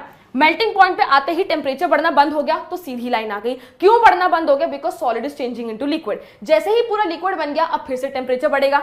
जैसे ही बॉइलिंग पॉइंट आया, liquid is changing into gas, तो टेम्परेचर बढ़ना बंद हो गया। जैसे ही पूरी गैस बन गई, अब फिर टेम्परेचर बढ़ेगा। ठीक है, सिंपल है भाई, सिंपल है, बहुत सिंपल है, बहुत सिंपल है। चलिए, अगर इतनी बात हमारे को समझ आ गई है तो अब हम क्या करेंगे, इन दो क्वेश्चंस को देखेंगे जो कि बड़े ही फेवरेट हैं इस चैप्टर में से। क्या है, at 0 degree Celsius which will have more energy, water particles और आइस पार्टिकल्स। मैंने जस्ट आपको अभी बताया कि बिल्कुल बेटा 0 डिग्री सेल्सियस आते ही चुटकी बजाओ और बर्फ पिघल नहीं जाती। आपके पास बर्फ भी है, आपके पास पानी भी है, धीरे धीरे प्रोसेस हो रहा है, धीरे धीरे मेल्टिंग हो रही है। तो मतलब 0 डिग्री सेल्सियस पे आपके पास क्या है, आपके पास आइस भी है और आपके पास वाटर भी है। अब वो पूछ रहा है कि किसके पास ज्यादा एनर्जी है, वाटर के पास या आइस के पास। तो इसको एक एग्जांपल से समझते हैं। Late us suppose 0 degree Celsius पे आइस के पार्टिकल्स के पास 10 यूनिट्स एनर्जी है। सपोज करो इन आइस के पार्टिकल्स ने 20 यूनिट्स एनर्जी अब्सॉर्ब करी ताकि वो पानी में चेंज हो जाए। तो अल्टीमेटली जो आपका वाटर बना, अल्टीमेटली जो पानी बना, उसके पास कितनी एनर्जी है, 10 + 20 दैट इज 30 यूनिट्स एनर्जी। तो 0 डिग्री सेल्सियस पे water particles will have more energy in the form of latent heat of fusion. समझ रहे हो, आइस के पास 10 यूनिट्स एनर्जी थी, उसने क्या करा, एनर्जी ली और पानी बन गया। पानी जो अल्टीमेटली बना है उसके पास ओवरऑल कितनी एनर्जी है, 10 + 20 दैट इज 30। तो 0 डिग्री सेल्सियस पे आइस के पास 10 है, वाटर के पास 30 यूनिट्स एनर्जी है। तो किसके पास ज्यादा एनर्जी हुई, वाटर के पार्टिकल्स के पास, in the form of latent heat of fusion. Similar question आपके पास है कि 100 डिग्री सेल्सियस पे किसके पास ज्यादा एनर्जी होगी, वाटर पार्टिकल्स या स्टीम पार्टिकल्स के पास ज्यादा एनर्जी होगी in the form of latent heat of vaporization. बिल्कुल सिमिलर सा कॉन्सेप्ट आपका चलेगा। यस बच्चा, क्लियर हो गई है बात, समझ आ रहे हैं कॉन्सेप्ट? तो बहुत बढ़िया। चलो यार, अब हम आगे बढ़ते हैं। एंड मैम, टेम्परेचर तो हमने देख लिया, टेम्परेचर की कहानी हमने बहुत अच्छे से समझ ली, लेटेंट हीट हमने समझ ली, latent heat of fusion, vaporization, वो ग्राफ वगैरह सब हमने देख लिया है। अब बारी आती है थोड़े प्रेशर के इफेक्ट को पढ़ने की। ओके, तो देखिए, gases can be liquefied by applying pressure and lowering the temperature. Gas को हम कैसे लिक्विफाई कर सकते हैं, what are the conditions required to liquefy a gas, high pressure and low temperature. आपको पता है कि गैसेस हाईली कंप्रेसिबल होती हैं, ठीक है, गैसेस हाईली कंप्रेसिबल होती हैं, तो आप उस पर हाई प्रेशर लगा सकते हैं। हाई प्रेशर के साथ साथ अगर आप टेम्परेचर कम कर देंगे तो आपकी गैस लिक्विफाई हो जाएगी, मतलब गैसियस स्टेट से लिक्विड में चली गई, स्टेट चेंज हो गया। देखिए, when high pressure is applied to a gas, वो कंप्रेस हो जाती है, and when we also lower its temperature, वो लिक्विफाई हो जाती है। अभी कैसे होता है, आइए देखते हैं। हमें पता है गैसेस आर हाईली कंप्रेसिबल, तो मैंने क्या करा, गैस पे हाई प्रेशर लगाया। जब मैंने गैस पे हाई प्रेशर लगाया, मैं उसको दबा रही हूं, उस पे प्रेशर लगा रही हूं, तो गैस के पार्टिकल्स पास पास आएंगे, ऑब्वियस सी बात है यार, है ना। अब ना इस कंप्रेशन के दौरान जब मैं ये हाई प्रेशर लगा रही हूं ना, तो इस प्रोसेस में ना हीट प्रोड्यूस होती है, ठीक है, इस प्रोसेस में हीट प्रोड्यूस होती है। तो in order to take away that heat, उस हीट को रिमूव करने के लिए, हटाने के लिए हम क्या करते हैं, हम टेम्परेचर कम कर देते हैं। पहले मैंने हाई प्रेशर लगाया तो क्या हुआ, कंप्रेशन हुआ, ठीक है, उस कंप्रेशन के दौरान हीट प्रोड्यूस हुई। So in order to take away that heat हम क्या करते हैं, टेम्परेचर को भी कम कर देते हैं। अब टेम्परेचर कम करने का एक और फायदा होता है, एक तीर दो निशाने। क्या होता है, अभी अभी मैंने बताया, जब आप टेम्परेचर कम करते हैं, काइनेटिक एनर्जी कम हुई, पार्टिकल्स का मोशन कम हुआ, पार्टिकल्स पास पास आ गए, पार्टिकल्स पास पास आ गए तो उनको लिक्विफाई करने में और हेल्प मिलती है। तो आपने प्रेशर, हाई प्रेशर लगाया, पार्टिकल्स पास पास आए, टेम्परेचर आपने कम कर दिया, पार्टिकल्स और पास पास आ गए। एक पॉइंट ऐसा आता है, पार्टिकल्स इतने पास पास आ जाते हैं कि आपकी गैस लिक्विफाई हो जाती है। देखिए, कंप्रेस करा और कूल करा, ठीक है, पहले कंप्रेस करने पे गैस पार्टिकल्स गेट क्लोजर, फिर मैंने कंप्रेस और कूल करा, the particles get so close to each other that the gas liquefies. High pressure लगाया, लो टेम्परेचर करा, आपकी गैस जो है वो लिक्विफाई हो गई। एज सिंपल एज दैट, और कुछ भी नहीं है इसमें, ठीक है। चलिए, तो अब अगर हमने ये समझ लिया है तो एक बड़ी ही इंटरेस्टिंग सी चीज आती है ड्राई आइस के ऊपर। ड्राई आइस क्या होती है, पानी वाली आइस नहीं, ड्राई आइस माने सॉलिड कार्बन डाइऑक्साइड, ठीक है। What is dry ice, dry ice is solid carbon dioxide. Dry ice को बेटा high pressure and low temperature पे स्टोर करा जाता है ताकि वो सॉलिड स्टेट में ही रहे। ध्यान से सुनना, ड्राई आइस जो होती है it is stored under high pressure and low temperature ताकि वो सॉलिड स्टेट में ही रहे। क्यों, क्योंकि अगर मैंने कंडीशंस उल्टी कर दी, अगर बच्चा मैंने कंडीशंस उल्टी कर दी, क्या कंडीशंस उल्टी कर दी, मैंने हाई प्रेशर की जगह लो प्रेशर कर दिया और मैंने लो टेम्परेचर की जगह हाई टेम्परेचर कर दिया, तो व्हाट विल हैपन, जो आपकी कार्बन डाइऑक्साइड सॉलिड स्टेट में है वो डायरेक्टली किस में चेंज हो जाएगी, वो डायरेक्टली गैसियस कार्बन डाइऑक्साइड में चेंज हो जाएगी, ठीक है। तो देखिए क्या लिखा हुआ है, solid carbon dioxide is stored under high pressure, why, because on decreasing the pressure on solid carbon dioxide, मैंने प्रेशर डिक्रीज करा, it gets converted directly into carbon dioxide gas, solid से डायरेक्टली गैसियस स्टेट में आ गई है। तो हमने अभी पढ़ा है ना ये पीछे concept. For example, when a slab of solid carbon dioxide is kept exposed to air, पहले हाई प्रेशर पे रखा था, अब मैंने एयर में एक्सपोज कर दिया, यानी कि उसका प्रेशर लो कर दिया। पहले हाई प्रेशर पे था, अब मैंने एयर में ला दिया, एयर में ला दिया माने प्रेशर लो हो गया। Its temperature also rises, temperature भी हाई हो गया, तो it start changing into carbon dioxide gas, solid से डायरेक्टली कार्बन डाइऑक्साइड गैस में आ जाती है। और इससे मुझे याद आया कि जब हम यहाँ पे पढ़ रहे थे अपना ये change in state of matter, तो मुझे आपको एक बात बतानी थी। यस, यहाँ पे क्या हो रहा है बेटा, जब आपका सॉलिड डायरेक्टली गैस में चेंज हो जाता है तो उस प्रोसेस को हम क्या बोलते हैं, सब्लिमेशन बोलते हैं। अब आप कहेंगे मैम इतनी सारी चीजें सब्लिमेशन करती हैं, कैसे पता कौन सा सब्लिमेशन करता है ना। तो मैं आपको यहाँ पे कुछ कंपाउंड्स दे देती हूँ which are more than sufficient for you, ठीक है, वो आप देखिए एंड आपको पता लग जाएगा कि वो सब्लिमेशन कर रहे हैं। ठीक, कौन से होते हैं बेटा, सबसे पहले आपके पास है camphor, there are many compounds, ठीक है, मैं आपको उतने दे रही हूं जितने आपके लिए इस स्टैंडर्ड में सफिशिएंट है। आपके पास कैम्फर होता है, आपके पास अमोनियम क्लोराइड है, ठीक है, अमोनियम क्लोराइड है, यस, उसके बाद आपके पास है नैफ्थलीन, ठीक है, उसके बाद आपके पास आता है एंथ्रासीन, उसके बाद आपके पास आता है आयोडीन, ठीक है, एंड क्या होगा, एंड, ठीक है, समझ गए हो क्या हो रहा है। Solid carbon dioxide is stored under high pressure because on decreasing the pressure solid carbon dioxide gets converted directly into carbon dioxide gas। तो समझ आ रहा है कि नहीं आ रहा, बहुत बढ़िया भाई, सही पकड़े हैं, ठीक है। तो इतनी कहानी आपको क्लियर हो गई है कैसे हम टेम्परेचर और प्रेशर की मदद से स्टेट चेंज कर सकते हैं। क्या ये सारा कॉन्सेप्ट क्लियर है बच्चा, समझ आ रहा है? जल्दी से प्लीज मुझे बताओ कि is this concept clear to you. Chat box में जो कमेंट बॉक्स है आपका उसमें क्लियर लिख दो, क्लियर टिल नाउ लिख दो, मुझे समझ आ जाएगा। डन है, तो चलिए बेटा अब हम आगे चलते हैं अपने इस चैप्टर के लास्ट टॉपिक पे, that is evaporation. A very easy, a very interesting topic जिसको पढ़ने में बहुत मजा आता है। तो इवेपोरेशन है क्या, सबसे पहले ये जानते हैं, राइट। तो the process in which a liquid gets converted to gaseous state at any temperature below its boiling point is called evaporation। एक ऐसा प्रोसेस जिसमें लिक्विड जो है वो गैसियस स्टेट में चेंज हो रहा है एट एनी टेम्परेचर, किसी भी टेम्परेचर पे, बट शर्त क्या है, वो टेम्परेचर बॉइलिंग पॉइंट से कम होना चाहिए। तो उस प्रोसेस को हम क्या बोलते हैं, इवेपोरेशन बोलते हैं। इसको बेटा हम ऐसे समझ सकते हैं, हमें पता है कि पानी उबलता है 100 डिग्री सेल्सियस पे एंड गैसियस स्टेट में चेंज होता है, यस, बट क्या 100 डिग्री सेल्सियस पे ही लिक्विड गैसियस स्टेट में जाता है, नहीं। अगर हम बात करें गीले कपड़ों की, गीले कपड़े बाहर सूखने के लिए टांगते हैं, कुछ देर में कपड़े सूख जाते हैं, उनका पानी उड़ जाता है, यानी कि water has change to the gaseous state. अब बाहर तो 100 डिग्री टेम्परेचर था नहीं, बाहर कितना होगा, 20, 30, 40, बट इन टेम्परेचर से भी वाटर जो है गैसियस स्टेट में चेंज हो गया, लिक्विड गैसियस स्टेट में चला गया। तो यहां क्या हुआ, इवेपोरेशन। घर में लगता है पोछा, मम्मी से डांट पड़ती है कि 2 मिनट तक बेड से मत उठियो, पोछा लगाया मैंने, 2 मिनट में सूख जाएगा। तो अब 2 मिनट में ऐसा क्या हो जाता है कि आपका पानी उड़ गया, 100 डिग्री सेल्सियस तो टेम्परेचर है नहीं, तो पानी कैसे उड़ रहा है, how is liquid getting converted to gaseous state, the process is evaporation, पानी इवेपोरेट हो जाता है।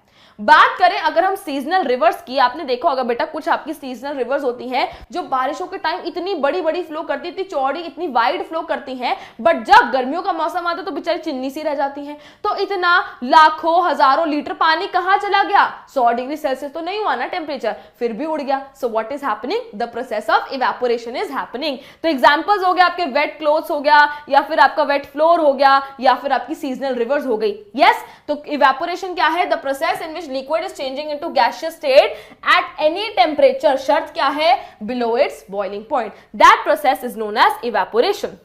ओके तो अब आता है कि मैम आखिरकार इवेपोरेशन हो क्यों रहा है, what is the reason for evaporation.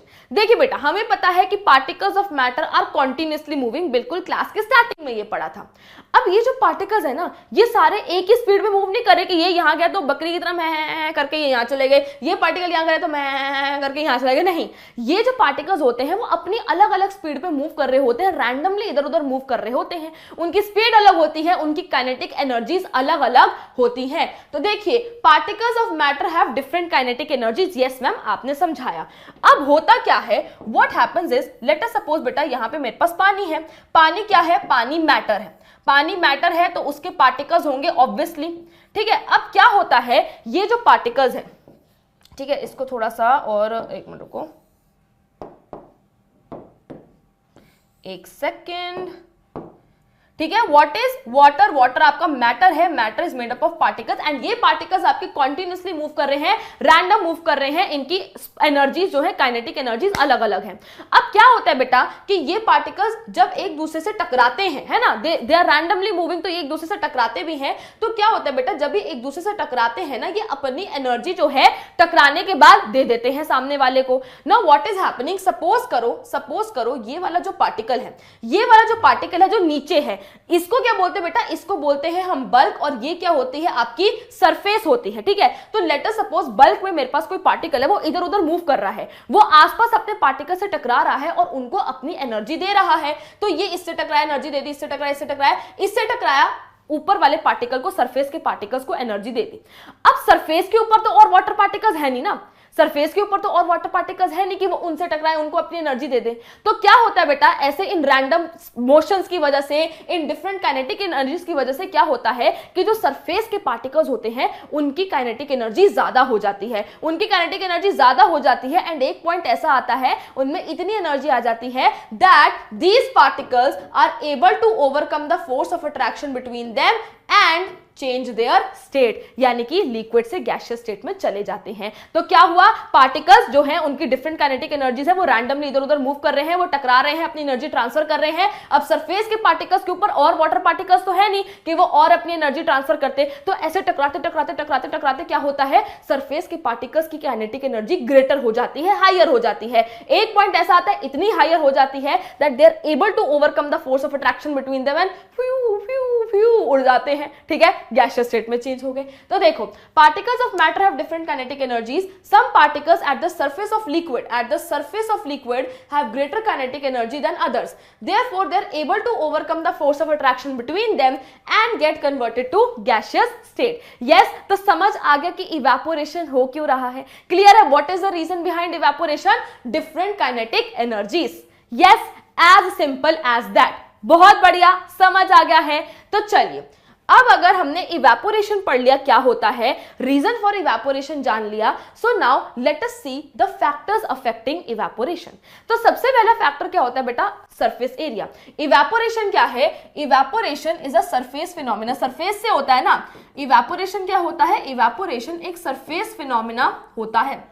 Okay तो जब हमारा सरफेस एरिया ज्यादा होगा तो इवेपोरेशन भी ज्यादा होगा। इसे आप ऐसे समझ सकते हैं कि कपड़े हमेशा ऐसे फैला के सुखाए जाते हैं, कभी भी गीले कपड़ों को ऐसे बाल्टी में नहीं छोड़ देते कि पड़े पड़े सूख जाएंगे, नहीं, कपड़ों को फैला के सुखाया जाता है, उनका सरफेस एरिया बढ़ाया जाता है ताकि इवेपोरेशन फास्टर हो, कपड़े जल्दी सूख जाएं। तो हमारा सरफेस एरिया ज्यादा तो रेट ऑफ इवेपोरेशन ज्यादा। यस, यानी कि सरफेस एरिया एंड इवेपोरेशन में कैसे रिलेशन है, दे आर डायरेक्टली प्रोपोर्शनल। एक बढ़ेगा तो दूसरा बढ़ेगा, एक घटेगा तो दूसरा घटेगा।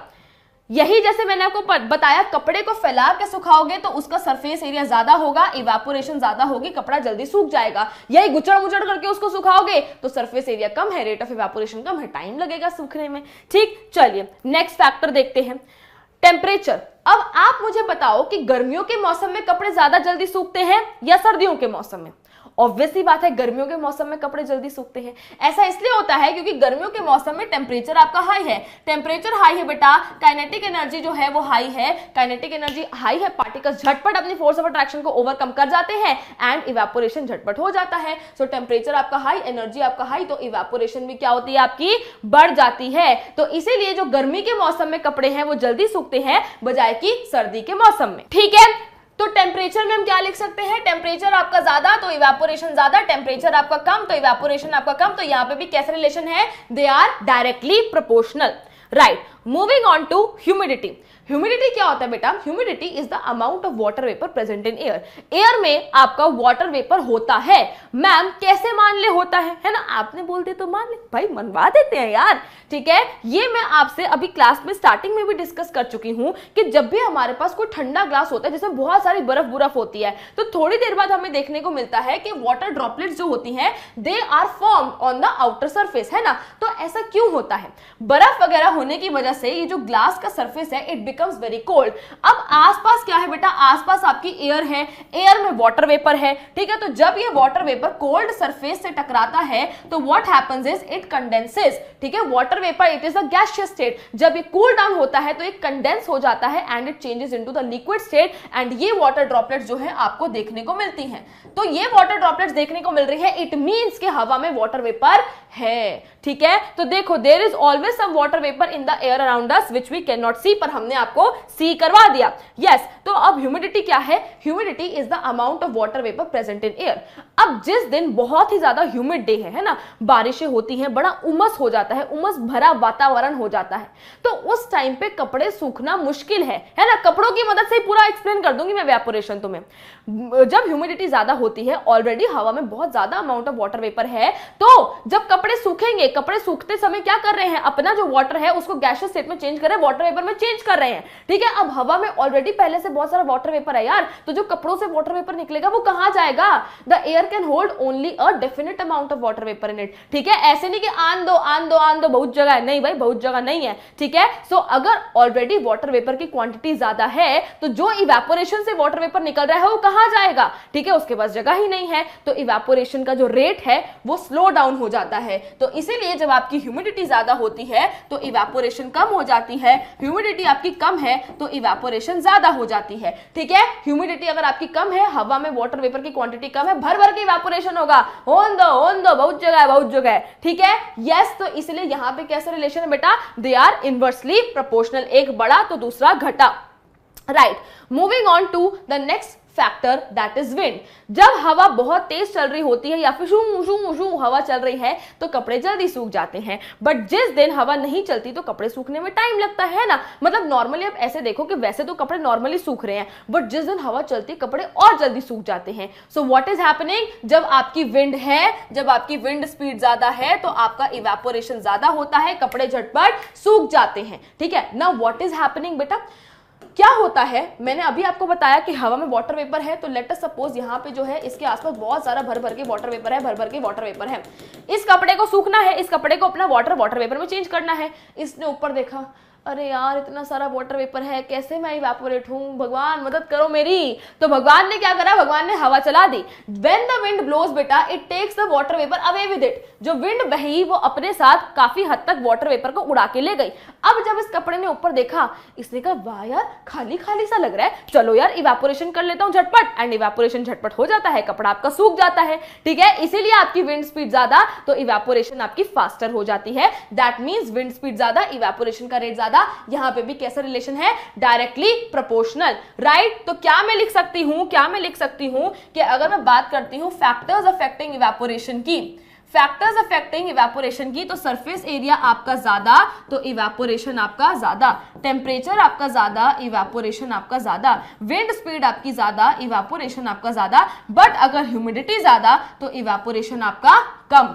यस, एंड वाइस वर्सा, कम कम कम कम कम कम कम तो ज्यादा, है ना। यही तो मतलब होता है डायरेक्टली प्रोपोर्शनल और इनवर्सली प्रोपोर्शनल का, right. As simple as that factors affecting evaporation भी हो गया बिल्कुल आसानी से, ठीक है। Moving on to the next topic that is evaporation causes cooling. Evaporation क्या करती है बेटा, इवेपोरेशन जो है it causes cooling. How does it cause cooling, मैं समझाती हूं। इवेपोरेशन में क्या हो रहा है, इवेपोरेशन में जो आपका लिक्विड है, it is changing to gaseous state, है ना। तो इवेपोरेशन के दौरान स्टेट चेंज हो रहा है, और स्टेट चेंज करने के लिए आपको कौन सी हीट लगती है, लेटेंट हीट लगती है, क्योंकि यहां state change liquid to gas हो रहा है। So what do you need, you need latent heat of vaporization. तो लिक्विड क्या करता है बेटा, लिक्विड अपनी सराउंडिंग से क्या करता है, एनर्जी लेता है, ये हीट लेता है ताकि वो गैसियस स्टेट में चला जाए, इवेपोरेट हो जाए। तो अब अगर आपकी सराउंडिंग से हीट चली गई है, एनर्जी चली गई है, तो आपकी सराउंडिंग्स क्या हो जाती हैं, आपकी सराउंडिंग्स ठंडी ठंडी कूल हो जाती हैं, ठीक है। तो देखिए यहां पे क्या लिखा है, liquids get converted into gas by absorbing energy in the form of latent heat of vaporization. They absorb this energy या हीट फ्रॉम द सराउंडिंग से आपकी हीट या एनर्जी चली गई है, तो क्या होता है, आपकी सराउंडिंग्स ठंडी हो जाती हैं, कूल हो जाती है, राइट। क्लियर है बात बेटा, समझ आ गई है कि कैसे फैक्टर्स अफेक्टिंग इवेपोरेशन आपने देख लिया। देन उसके बाद आपने क्या देख लिया, ये इवेपोरेशन कॉजेस कूलिंग। यस, तो बहुत सारे आपके एनसीईआरटी में क्वेश्चंस दे रखे हैं on how evaporation causes cooling. तो उन सारे क्वेश्चंस के जो इन टेक्स्ट क्वेश्चंस हैं, उनके आपके जो आंसर हैं वो इन कॉन्सेप्ट से निकल आएंगे। ऐसे है कि भाई आपके कप में चाय जो है लेट ठंडी होएगी, बट अगर हम प्याली में सॉसर में चाय पीते हैं तो जल्दी पी जाती है। वाई, बिकॉज सॉसर का सरफेस एरिया ज्यादा है, इवेपोरेशन वहां झटपट होती है, इवेपोरेशन कॉजेस कूलिंग। तो आपकी जो चाय है या दूध है या कॉफी है वो जल्दी ठंडा हो जाता है, आप उसको आसानी से पी लेते हैं। अब एक क्वेश्चन आता है, desert cooler cools better on a hot and dry day. Hot day में टेम्परेचर आपका हाई है, टेम्परेचर हाई तो इवेपोरेशन ज्यादा। ड्राई डे का मतलब है कि ह्यूमिडिटी कम है, ह्यूमिडिटी कम तो इवेपोरेशन आपका ज्यादा। Both these factors, hot also and dry also, ये दोनों फैक्टर्स इवेपोरेशन को बढ़ाते हैं, बढ़ावा देते हैं। इवेपोरेशन ज्यादा, कूलिंग ज्यादा, तो आपका जो कूलर है वो ठंडी ठंडी हवा देता है। तो ऐसे ही इन्हीं कॉन्सेप्ट्स को लगा के आप अपने बाकी क्वेश्चंस भी कर लेंगे। बड़ा आसान है, बड़ा सिंपल है। तो चलिए अब हम चलते हैं बिल्कुल लास्ट की स्लाइड पे of the chapter, that is difference between evaporation and boiling. इसको करके हम अपने क्वेश्चंस को प्रैक्टिस करेंगे एंड अपने इस चैप्टर को टाटा बाय बाय बोल देंगे, ठीक है। तो चलिए, what is the difference between evaporation and boiling. Evaporation हर टेम्परेचर पे होता है, it takes place at all temperature, but boiling किस पे होता है, only at the boiling point. Evaporation causes cooling by boiling, तुम उबलते हुए पानी में हाथ डालोगे, तुम्हारी उंगली ठंडी थोड़ी ना होती, जल अलग जाएगी। So boiling does not cause cooling. Evaporation एक सरफेस फिनोमिना है, बॉइलिंग एक बल्क फिनोमिना है। B for boiling, B for bulk, ठीक, सिंपल, बहुत ही आसान है, ठीक है। चैप्टर ही बहुत आसान है, राइट। तो बेटा इसके साथ आपका जो चैप्टर वाला पार्ट है, जो आपका थ्योरी वाला पार्ट है, वो हमारा खत्म होता है, ठीक है। बिल्कुल हमने वन शॉट रिवीजन के थ्रू अपने इस चैप्टर को अच्छे से कर लिया है, अच्छे से पढ़ लिया है, राइट। अब बारी आती है अपने कॉन्सेप्ट्स को और स्ट्रॉन्ग करने की, जो भी हमने समझा है उसे अप्लाई करने की एंड अपने कॉन्फिडेंस को बूस्ट करने की। दैट मीन्स अब बारी आती है प्यारे बच्चों क्वेश्चन प्रैक्टिस करने की। कॉन्सेप्ट समझना अलग बात है और उन कॉन्सेप्ट्स को अप्लाई कर पाना अलग बात है। यस, तो चलिए अब हम क्वेश्चंस प्रैक्टिस करते हैं। I have a mix of question बेटा, इसमें एग्जाम्पलर के भी क्वेश्चंस है, पीवाईक्यूज भी हैं, एनसीईआरटी के भी हैं, अलग अलग जगहों से क्वेश्चंस आपके लेकर आई हूं। सो चलिए अब क्वेश्चन प्रैक्टिस करते हैं एंड अपने कॉन्फिडेंस को बिल्कुल ऊंचाई पे ले जाते हैं। चलो, पहला क्वेश्चन आपकी स्क्रीन पे ये रहा, आपके सामने ऑप्शंस हैं, आप मेरे से पहले अगर इसका आंसर निकालना चाहते हैं तो वेल एंड गुड, नहीं तो मैं तो आपको करवा ही रही हूं, ठीक है। Given figure shows the effect of pressure and temperature on the changes among 3 states, ठीक है। यहां पार्टिकल अरेंजमेंट देख के मुझे पता लग रहा है कि ये सॉलिड है, ये आपका लिक्विड है एंड ये क्या हो गया आपका gas. Yes, select the correct statements. Change 1 is carried out under high temperature and low pressure. Change 1 में क्या हो रहा है, सॉलिड से गैस में जा रहे हैं डायरेक्टली, ठीक है, सॉलिड से डायरेक्टली गैस में जाते हैं without coming into the liquid state. This process is known as sublimation. Yes, तो ये कब होता है, ये होता है जब आपका टेम्परेचर हाई हो एंड प्रेशर कम हो, ऑब्वियस सी बात है, तो ये तो आपकी करेक्ट स्टेटमेंट है। चेंज 4 क्या है, हम गैस से डायरेक्टली सॉलिड पे आ रहे हैं तो कंडीशंस उल्टी हो जाएंगी, लो टेम्परेचर हाई प्रेशर, बिल्कुल सही बात है। चेंज 2 कौन सा है, हम सॉलिड से लिक्विड पे जा रहे हैं, हीटिंग करनी पड़ेगी, प्रेशर लो रखना पड़ेगा। देखते हैं यहां क्या लिखा हुआ है, change 2 is carried out at low temperature high pressure. भाई टेम्परेचर हाई करना था, प्रेशर लो करना था, यहां गलत दे रखा है, सो दिस इज इनकरेक्ट।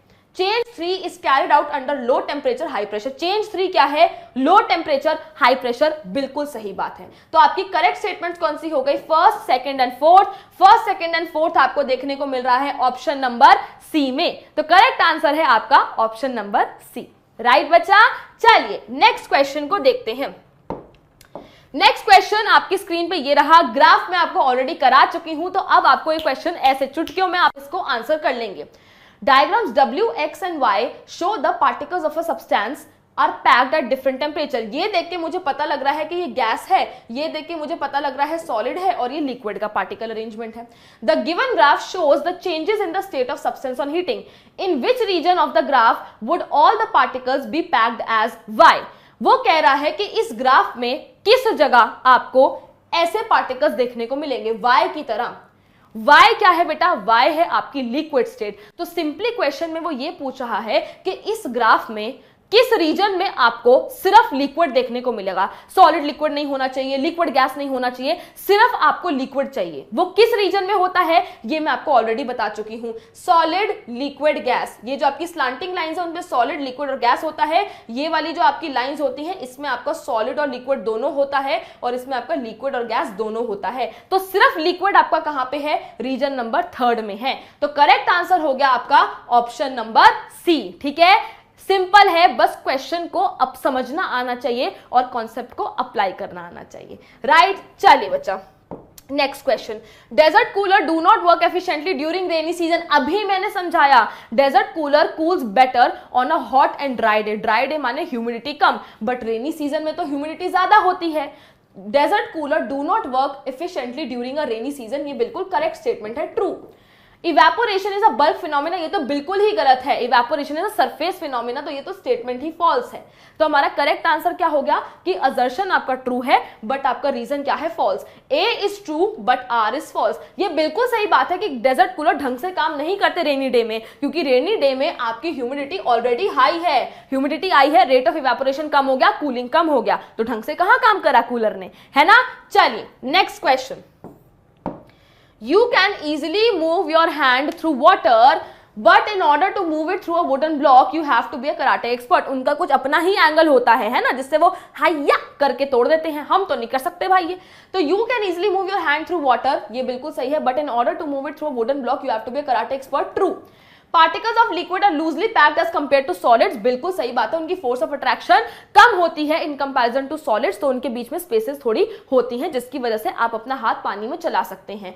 तो both A and R R true, बिल्कुल सही बात है, and R is the correct explanation of A, बिल्कुल सही बात है। आप पानी में हाथ क्यों चला पा रहे हो, because particles of liquid are loosely packed as compare to solids, that is why आप पानी में अपना हाथ चला पा रहे हो। ठीक, तो आपका करेक्ट आंसर हो गया ऑप्शन नंबर ए। ठीक है बच्चा, क्लियर है, समझ आ गया है। तो चलिए अब हम नेक्स्ट क्वेश्चन पे चलते हैं, इसका आंसर आप करेंगे। Under which conditions air can be liquefied.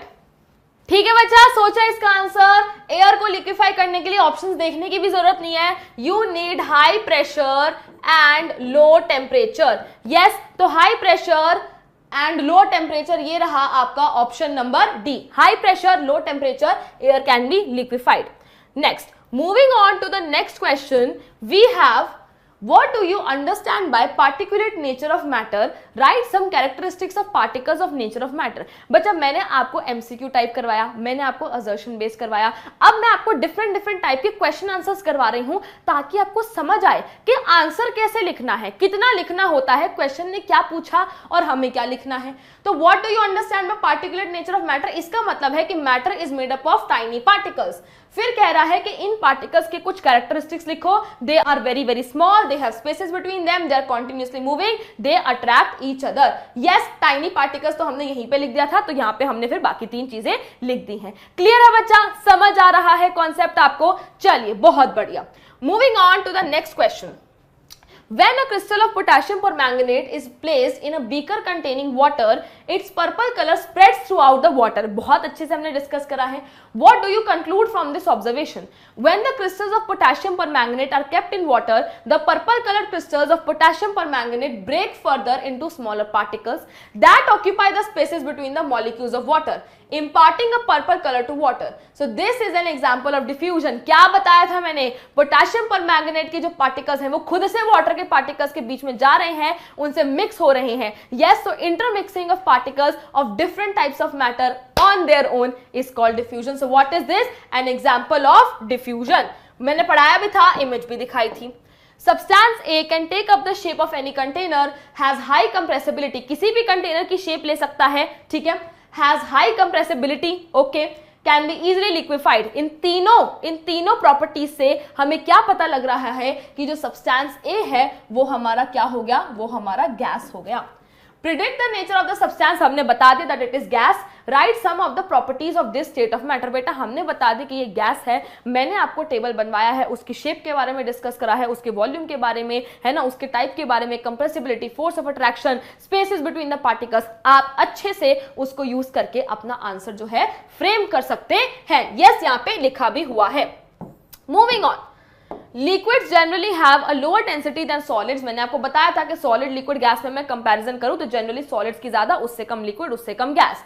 तो सॉलिड्स की जनरली लोअर डेंसिटी लिक्विड्स की लोअर डेंसिटी होती है सॉलिड से। बट आपने आइस को देखा होगा, आइस फ्लोट्स ऑन वाटर। यार आइस सॉलिड है, ठीक है, सॉलिड की डेंसिटी ज्यादा होनी चाहिए थी लिक्विड से, आइस को तो डूब जाना चाहिए था, but it floats on water. Why? Because बच्चा आइस का ना एक स्पेशल टाइप का स्ट्रक्चर होता है, आइस का केज लाइक स्ट्रक्चर होता है, ठीक है, जिसकी वजह से क्या होता है, उसमें एयर ट्रैप हो जाती है। Ice has a cage like structure, वो खोखली होती है, in which the air gets trapped. Density of ice is lower than that of the water, इसकी वजह से वो फ्लोट करती है। वो खोखली होती है बेटा, उसके केज लाइक स्ट्रक्चर की वजह से उसकी डेंसिटी वाटर से कम हो जाती है, and hence it floats on water. Next question, why does the temperature of a substance remains the same during its melting or boiling point? Full detail में latent heat का concept आपसे discuss करा है, but answer कैसे लिखना है ये आपके सामने है। The temperature of a substance remains constant during its melting or boiling point because the heat which is given is continuously used up in changing the state by overcoming the force of attraction. जो heat जा रही है बच्चा वो temperature नहीं बढ़ा रही, that heat is being used to change the state. State कैसे change होगी? By overcoming the force of attraction. Therefore, the temperature of the substance remains constant and the entire substance melts or boils. जब तक पूरा का पूरा substance melt या boil नहीं हो जाता तब तक temperature क्या रहेगा? Constant रहेगा। एक बार आपका वो melting या boiling हो गया तब आपका temperature फिर बढ़ना शुरू हो जाएगा। जब state change solid से liquid है तो latent heat of fusion, जब state change liquid to gas है तो latent heat of vaporization. Simple. Next, how is heating of sugar different from heating of ammonium chloride? We very well know बेटा कि ammonium chloride undergoes sublimation. Ammonium chloride undergoes sublimation. तो अगर मैं sugar को heat करती हूं वो normal क्या होगा बेटा? शुगर सॉलिड स्टेट में है, वो नॉर्मली मेल्ट हो जाएगी। When sugar is heated it melts. But अगर मैंने अमोनियम क्लोराइड को हीट करा तो वो लिक्विड स्टेट में नहीं जाएगा, वो डायरेक्टली गैसियस स्टेट में चला जाएगा। It will undergo sublimation. But when ammonium chloride is heated it सब्लाइम्स without leaving any residue. बिल्कुल क्या होगा? वो गैसियस स्टेट में चला जाएगा।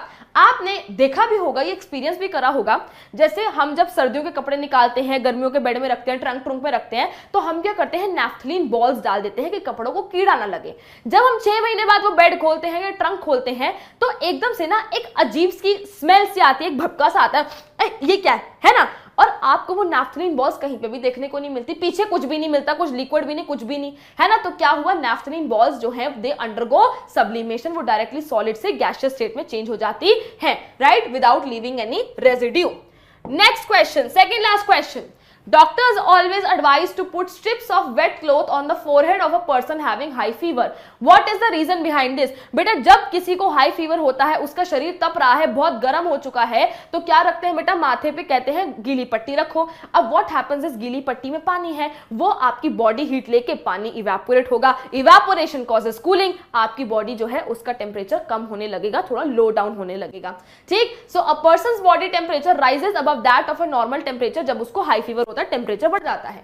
When we place a wet cloth strip on the person's forehead who has high fever, the water gets evaporated by taking heat from his body. तो पानी जो है, जो उस गीली पट्टी में पानी है, it evaporates by taking the heat from the body. Evaporation हुआ तो टेम्परेचर क्या होगा, कम होगा। As a result, moist strips will lower his body temperature.